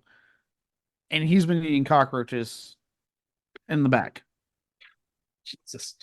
Um, okay, best scene. Um, my first one is the reveal that the protein blocks are ground up cockroaches. I mean, what a nightmare. And Curtis just says like nobody else finds out about this. Like he doesn't want them to know what they've been eating. Yeah, I get it. I don't think I would have had the guts to tell them, you know what I mean? Like, oh dear God. All right, I have an ethical question for you. You have to eat the block of cockroaches or you have to eat a baby. Which one do you eat? I'm eating the block of cockroaches. I'm eating the baby. I'll eat the block of cockroaches because considering how much they were eating those things, Mm. they're not that bad, apparently. Well, when it's all you have, yeah, I'm sure it's either eat this or die tonight. So, yeah, they weren't exactly talking about flavor. Yeah, true. And besides, I don't have to kill the baby, but if someone's passing around, meat, I'm eating that over the block of roaches. I'll tell you that now. Wow, you are a monster. In that situation, yeah. Yes. I don't like bugs. That's fine. I'll just, you know, if you cross that line, I'll just make sure to eat you. That's fine. Well, I will. Yeah. Okay. I don't really have it. What am I supposed to say to that? Enjoy? Manja? I don't know. Can you imagine? Why are you eating him? He ate a baby. This is where I'm at now. Funny if the guys like totally get it. Carry on. It's like Carry on. not my. Wasn't he your- What do they wasn't he say? your- Not my monkeys, not my circus. Yeah, something like that. The most he asked, wasn't he your friend? I was like, yeah, was. Hey, Was. baby. I'm not talking like Saturday afternoon. I've got options. I'm talking about apocalypse here. Not like, hey, I brought roaches and I brought a baby. What do you want to eat first? That's not what's happening here. I brought dinner and dessert. You decide which is which. Jesus Christ. Oh boy, if you better slam the door in my face and call 911 like immediately. Like, first off, whose baby is this and how did I get it? I don't know. First, I'd be like, whose baby is this? I don't know, but we've got 20 minutes to do this. And then I gotta run. At Yeah, that point, I'm looking for a new roommate. Go on. I I hope so. If that doesn't like interfere with your criteria for a live-in roommate, then you need to up your standards. Like infant murder, negotiable. Yeah. Just no pet snakes. Can't be any more clear. No pet snakes. But again, infant murder, well, we can discuss. As long as you're clean, I don't care what your extracurriculars are. Oh boy. This got really, really dark. You asked that goddamn question. I did. That's on you. It's on me. It's on me. I'm happy we went there. Now you pick a scene. What a segue. What a segue. Oh boy. Actually, okay, let's see. Let's see. I got a lot. Let's go with the action sequence on the tunnel and the bridge. That first major, like big moment action sequence. I really like again, for anyone that wants to make the argument that they cut a lot in this film, this again, pre John Wick, so pre all that stuff. Still really kick-ass action. Like the focus at one point on Chris Evans fucking these guys up.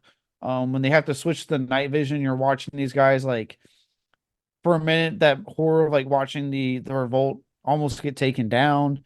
To like I said, that scene when the music kicks in, the fire's getting brought up and they're fighting back. Like this is a really kick-ass action scene to kick this shit off with. The did you also notice like the initial like when that scene starts and they run at the axe people? Did the choreography remind you a bit of the hallway fight in Old Boy? Yeah. Yeah, I bet that was a clear reference to a friend's work. Oh, it probably was. Yeah, pretty sweet. Yeah, that whole sequence is fucking gold. And I love that it starts with the fucking Happy New Year as they cross the bridge. Oh yeah, I like how they all stop to fight. Even that one guy that's like slowly dying, you see him go like "Happy New Year." I remember I watched in the featurettes like the stunt choreographer said that this had to be very precise because these guys are not trained fighters, so it has to look like it's not choreographed, which is tough, I imagine, to pull off. So it had to look random enough to be believable. And I thought they pulled it off. I thought the fight, it looked like a mob, a desperate mob, like their last stand. That's what it looked like. Yeah, yeah, I can't imagine how tough that is to pull off because like you want to make something not look choreographed, but for anyone who knows how movies are made, like they spend months choreographing any major action scene in any film we've watched. Yeah. Like months. I mean, and mind you, and this is for stuff like again, I bring it up a lot, but like John Wick or something like that, where they get over the beekeeper here recently, where they have to actually look like they know what they're doing. Insane amounts of fucking training to make sure they know what they look like what so they know it seems like they know what they're doing. Dear God. Got tongue tied there. Yeah. Um I can imagine saying, hey, we need this to look good, obviously, on camera, but also it needs to look like you guys are just don't know how to fight. This is a mob, like you said, it's desperate last stand. Yeah. Good work. Yeah, the action sequences in this film are fantastic. Um, I want to talk about the school car. Oh boy. That was for me maybe the most unnerving part of the movie is just Oh how dude, this is the closest the film gets to like straight up horror for me. they're a cult. They worship the engine and they worship Wilford as like a god who delivered them from perdition. It's weird. And Did did the BioShock game come out before or after this? Because I think it came out before. Because it almost felt like that, like something like out of fucking BioShock. I saw BioShock referenced a lot in the Letterboxd reviews. I was wondering about that. I never actually played BioShock. It's fine. So I thought I was going to work on Saturday, Mhm. but I downloaded it to my Switch because I have like the collection for the Switch. Mhm. Didn't have to work on Saturday, so it's on my Switch to eventually play now, which is cool. But I know the basic gist of BioShock. I know Netflix is supposed to be getting a movie at some point. But the basic gist, if you're not aware, is like the underwater city Mhm. that like a utopia underwater that went to shit, and you are exploring it. It has like first person shooter mixed with like horror elements, all this cool stuff in it. I played a good chunk of BioShock Infinite and I was just kind of like, I don't really get this, and I stopped. That's because you played like the third game in the franchise. The one I had. So yeah. Yeah. Um, but I can see where like the BioShock references then came from, especially like I said, in regards to this, like what you're talking about with how it feels in this particular section of the film. Yeah. It's a weird culty school. Allison Pill plays the teacher, and I remembered her as Maggie in the newsroom, where she played a very interesting character in that. She was Uh, also in Star Trek Picard. nice, nice. Yeah. But yeah, she's this weird pregnant like cult leader who's telling these kids, like, look, visitors from the tail, and let's sing the Wilford song. And like then the eggs come out, and I love that like the guy's like, I thought chickens were extinct, and somebody says like, yeah, a lot of things have been led to believe we've led you to believe are extinct, and they pull the gun out of the fucking eggs and just Oh yeah. down. God damn. The subtle nod that we actually do have bullets. I'm like, oh my God. Yeah, Um, I'd completely forgotten about the guns at that point. Like it was a great callback, and just what a moment. yeah, and before that, I love like the just the horrified look on our people's like our protagonists' faces as they're just watching all this unfold. Yeah. This this is what the school car is. Okay. And the teacher pulls out a gun and starts shooting at them, and it's just yeah. Eventually, Curtis kills her with a knife, which was so satisfying. Oh yeah, that was a good shot. Real good shot with that knife. But like the weird like Schoolhouse Rock video about Wilford and how like it reminded me so much of like watching a Houghton Mifflin documentary in like sixth grade about like George Washington or some shit. It was creepy. It was indoctrination, and in a few generations, like Wilford will be worshipped as a god, not as a human being. Like it won't take that long. Yeah, which again, like I said, I get the Bioshock references that people made then, especially for this thing, because it's who knows, maybe Bong Joon Ho's a gamer and was influenced. I don't fucking know. But yeah, dude, it's fucking creepy, man. It's such a creepy scene. At least a really kick-ass action scene. And then like when they make the kids look out the window so they can see the seven, people that died trying to leave, so as in don't try to leave this strain. Yeah. Ugh. Yeah. What a great sequence. And the way it's so, weirdly calming that like you're not even thinking about retaliation when the guns comes out of the egg. Like you weren't even thinking about that, and then it just comes out of nowhere. Like it was very well paced, that scene. Yeah, and then this is also goes with that scene I talked about earlier where like Chris Evans shoots Swenson's character in the fucking face finally because you know then they advertise John Hurt's execution, so then they can be like, now we're punishing you for what you did, and like they advertise that, and he just calmly just walks over, grabs the gun, and walks her and does what I fucking love a lot of films have been doing recently. She doesn't get her fucking monologue. She gets shot in the face and just done with this movie. Yeah, it was rewarding. Um, Reminded me of earlier in the movie where John Hurt, like when they have to separate and Hurt tells him like when you get to the end in the final car, there's Wilford. Don't let him talk. Just kill him. Like, yeah, these people are manipulators. You let them talk, they're gonna find a way to get the upper hand. Yeah, which again, kind of going back to that line I said, where he's like, "I'm a shadow of my former shadow." You wonder if that's how Wilford convinced Gilliam to do what he was doing because he let him talk because he had that phone access to him. True. I mean, or it could be a complete lie. Wilford could have made that all up just to hurt Curtis. Yeah, you never know, which is what's really it's weird because you never know, right? Because they do show that there is a phone back there, and Yeah. it's in Gilliam's quarters in the back. So it's like, well, shit, there is a phone back there that he had access to. But at the same time, like you said, don't let them talk. That's how they just kill them because these people know how to talk. They know how to spin stuff. In order to get Curtis on his side, the first thing Wilford had to do was break his spirit. And the only way to do that is to tell him that the man he revered was a monster who was manipulating him the whole time. With that knowledge, Curtis breaks, and now Wilford can build him up his way. So it's entirely possible he just pulled that out of his ass to manipulate Curtis. We never find out because Curtis overreacts and decides to just and of course, Nam blows up the engine. Yeah, I don't think Curtis really overreacted. I was like, oh yeah, I get your reaction.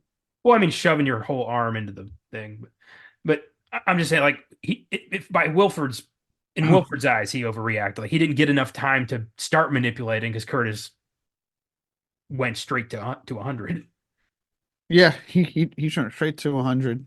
But at the same time, Wilford could have been telling the truth. You know what I mean? Like we quickly learned not everyone's who they seem in this movie. It's true.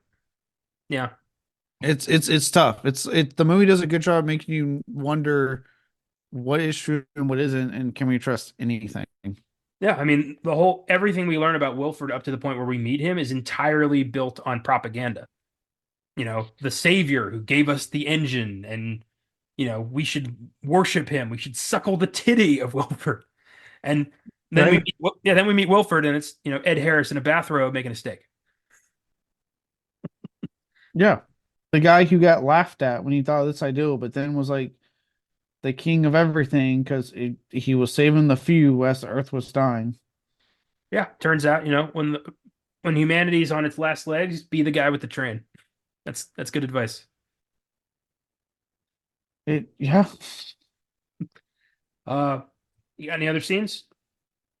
Hold on. Sorry, I apparently Bill Skarsgård got arrested in Sweden. Oh yeah, I heard about that. It's a drug charge. Or, he was found. He had some weed on him.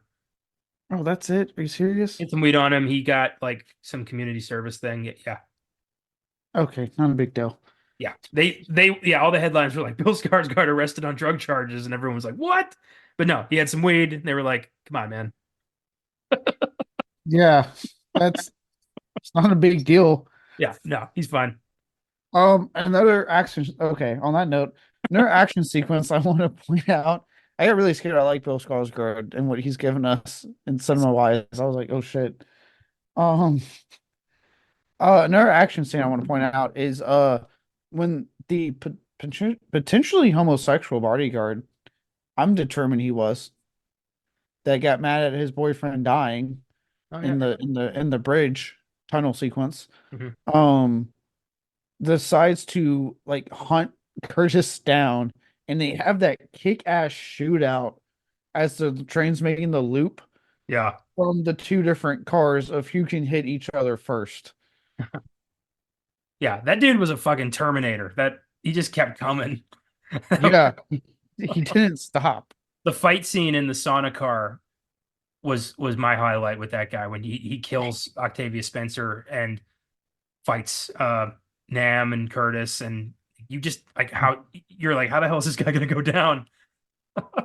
Yeah, because he is just literally killing the last remaining supporting characters we have left in this movie. No problem. And then even then when they take him down, he wakes up later like it was Michael Myers at the end of Halloween, just like jerks upright with no problem and gets up and starts walking back to the like it was freaky. Yeah, I'm like, this guy is terrifying, and all because he watched his buddy or lover. That's the vibe I got. Yeah, they seemed pretty damn close. I think they were, yeah. Hmm. Yeah, get killed, and he's like, I'm going to kill this motherfucker. Fucking crazy. Um, the only scene I have left is the initial taking of the children at the beginning of the movie, where Claude shows up and just starts choosing kids. Like, and you don't know what the hell this is for. You're like, are they gonna eat them? Are they gonna like are they the protein bars? Like you're all these questions are in your head. Like, why are they stealing children?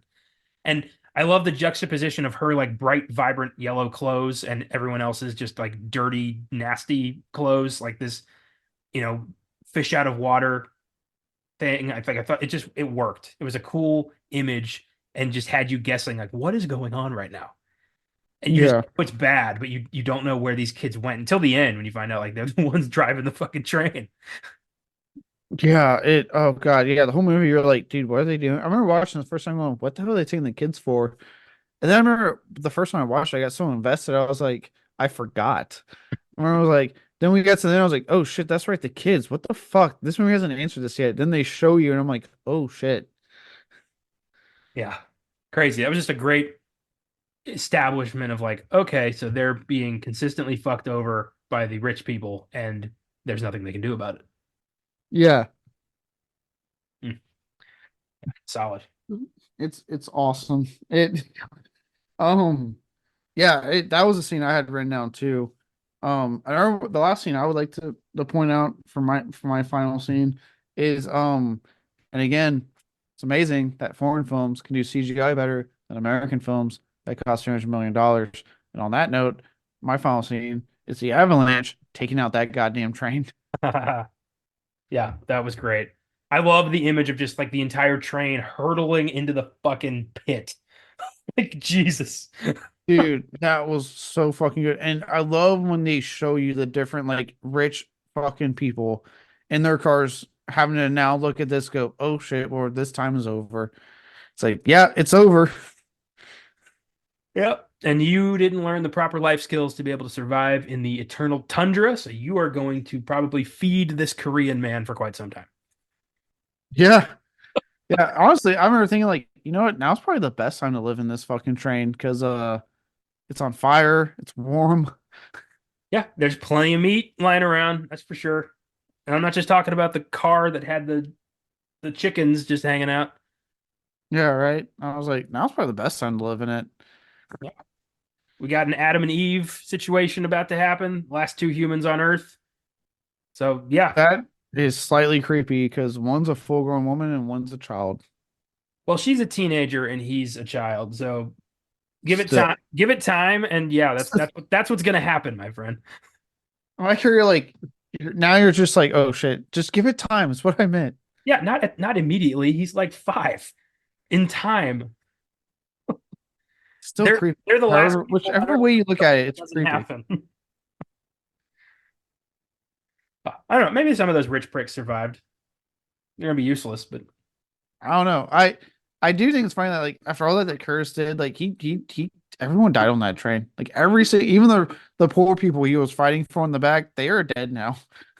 yeah, it's again nothing that an American studio would green light where all the big name actors are dead by the end of it. Yeah, our hero would have been victorious, and at least the people in the back would have probably taken the train and lived a happy life. It would not have ended with literally the outcome being that everyone, including our heroes, more than likely died in that train crash. Yeah. Well, yeah, it's a great movie. Let's have a look at what the people over on Letterboxd had to say about it on our final segment. What's in the box? What's in the fucking box? Give me the gun. Snowpiercer is rocking 3.7 out of 5. That's pretty good. It's a 4 out of 5 for me. Yeah, I gave it a 4 out of 5 also. Yeah. And I have 4 reviews here, all positive, but all pretty fucking funny. All the negative reviews were largely just like, boo, bleh, Captain America sucks, and shit like that. Nothing witty, nothing worth talking about. You gotta love when it just amounts to like so and so sucks. Like first off, you're wrong. Chris Evans is great in this, but you're allowed to have a wrong opinion, I guess. Yeah, a lot of people do on Letterboxd. Uh, this first one's from Sadiq Khan. A man traveling on a train does not like his seat, so he goes to speak to the driver. 4 stars. It's a pretty simple way of explaining this movie, but accurate. That's like that describe a film in one bad sentence challenge, or whatever that fucking challenge is. That he nailed it. I love those. Yeah, those are funny as hell. My favorite one was like a neglectful father and a handicapped woman go on a quest to save the neglectful father's physically impaired son, and it was Finding Nemo. God damn, that's a good one. Yeah. Uh, this next one's from Shay. What a wild episode of Thomas the Tank Engine. 4 stars. Wait till we get hopefully the Dark Tower adaptation. Look at that Thomas the Tank Engine version you'll get. Oh yeah, the Riddle Train. I remember that. Yeah, book 3 and Yep. 4. Book 3 and 4. Book 2. Didn't it end like didn't didn't that No, start? it because it comes up at the end of book 3, and then remember it Oh, runs into book 4 before they get into the whole prologue, or the the flashback. the flashback. That it's a large chunk of the book. That's right. I forget. Yeah. Okay. So I got it. It is the end of book. Okay. Yeah. There's a lot of weird. Those books were so fucking weird, but they were good. Yeah, very weird but good books. Yeah. This one's from Joe. Why were they so grossed out by those protein blocks when they literally ate babies and each other in the beginning? 3.5 stars. Wow. Okay. What's a roach after you've eaten a baby? I mean, you know what? He's not completely wrong. Like it's kind of an asshole thing to say, like, guys, you ate babies, let's calm down. But at the same time, he's not wrong. Like, yeah, you guys ate a baby and you just said it tasted good. So what's cockroaches at this point? Oh boy. This last one's from Ciara, and this had me just laughing. Can't believe I just heard Captain America talking about eating a baby. Happy 4th of July, everyone. 4 stars. And she did indeed watch this on July 4th, 2017. I As forget. I, you know what? I get that. I'll never forget. I like to tell it when I first watched Devil's Rejects, Mm. and I found out that the one of the ladies who plays a prostitute in that movie, I think CG Daly is her name. It's the voice of Tommy Pickles, like my favorite cartoon as a kid, as a child. And for those who don't know, her intro in Devil's Rejects is talking about giving a dude a handy and very descriptive Rob Zombie detail, all the way to completion. I should point out in her story she tells. I remember watching it and going, "Oh no, that's Tommy Pickles. That's is weird." Now it's whatever, but at the time, I get it. I see where she's coming from. I understand this lady's comment. do do do do do do do do do do. The name Pickles is very appropriate for that whole situation. I know, right?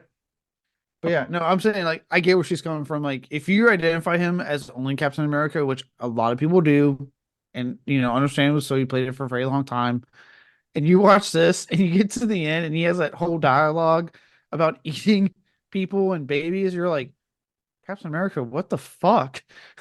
Captain America, why? Yeah, so I get it. You tie someone to a role that you've like identified them with, and then you watch something else that they do.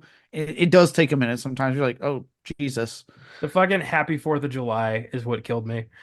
that part's great. Like it ruined her Fourth of July. Oh boy. Well, that is our show. I had a good time with this one. This was a good pick. Colton, this was your idea. Good call. Uh, Thanks for listening, everyone. If you like the show, feel free to follow us on Facebook, Instagram, and X at Filmgazm Productions. If you want to suggest films for us to check out, you can email us at filmgazm@gmail.com or send us a message through Facebook, Instagram, or X. Check out our Letterboxd accounts for daily reviews. You can search for me at Connor95, and in my friends list, you can find the rest of the team. Check out our website, filmgazm.com, where I have a link to my Letterboxd if you want to read my reviews. And you can also find articles, trailers of upcoming films, and every episode of every era of our show. If you'd like to become a monthly donor to Filmgazm Productions, feel free to click on the link in the episode description. From there, click on Support This Podcast.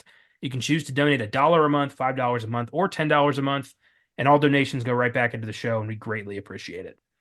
Thanks to the entire Filmgazm team for their contributions to the show. Thanks to Cooley Cow for our awesome theme music, and thanks to you for checking it out. Next week, we stay in the world of dystopian sci-fi with one of the biggest sci-fi adventures in recent years. The centuries-long rivalry between the great houses of Atreides and Harkonnen comes to a head when House Atreides is given ownership of the planet Arrakis by the Emperor of the Universe. The Harkonnens have concocted a devilish plan to destroy House Atreides forever, and only young Paul Atreides, son of Duke Leto, can stop them from annihilating his family by fulfilling an ancient prophecy in Denis Villeneuve's 2021 Oscar-winning sci-fi thriller, Dune. Just in time for the much anticipated sequel releasing next weekend. Can't wait. I haven't seen Dune since I saw it at the movies in 2021. I remember liking it a lot. Really neat story, and I'm looking forward to digging into the film proper. I won't be involved because I'm not sitting through this movie again. And I'm not watching the new Dune. Not a Dune fan, are you? It's not for me. Who knows? I might like the Lynch one that I'm being dragged to go see by Josh, but I won't know until tomorrow. Well, as of this recording tomorrow, I'll know by the time this episode comes out. Well, good luck. I hope you don't hate it, because if you do, it's going to be a long night. I know. I looked at the runtime. And this better be good. And if it's not, I'm not touching anything Dune for the entirety of the rest of the year. Yeah, I figured. That's why thank God for the team, because I want to do Dune and you don't. So I've got someone else. You know what's funny? There's a lot of Villeneuve movies I do like. Like someone I think posted like all his films he's on, and minus Enemy.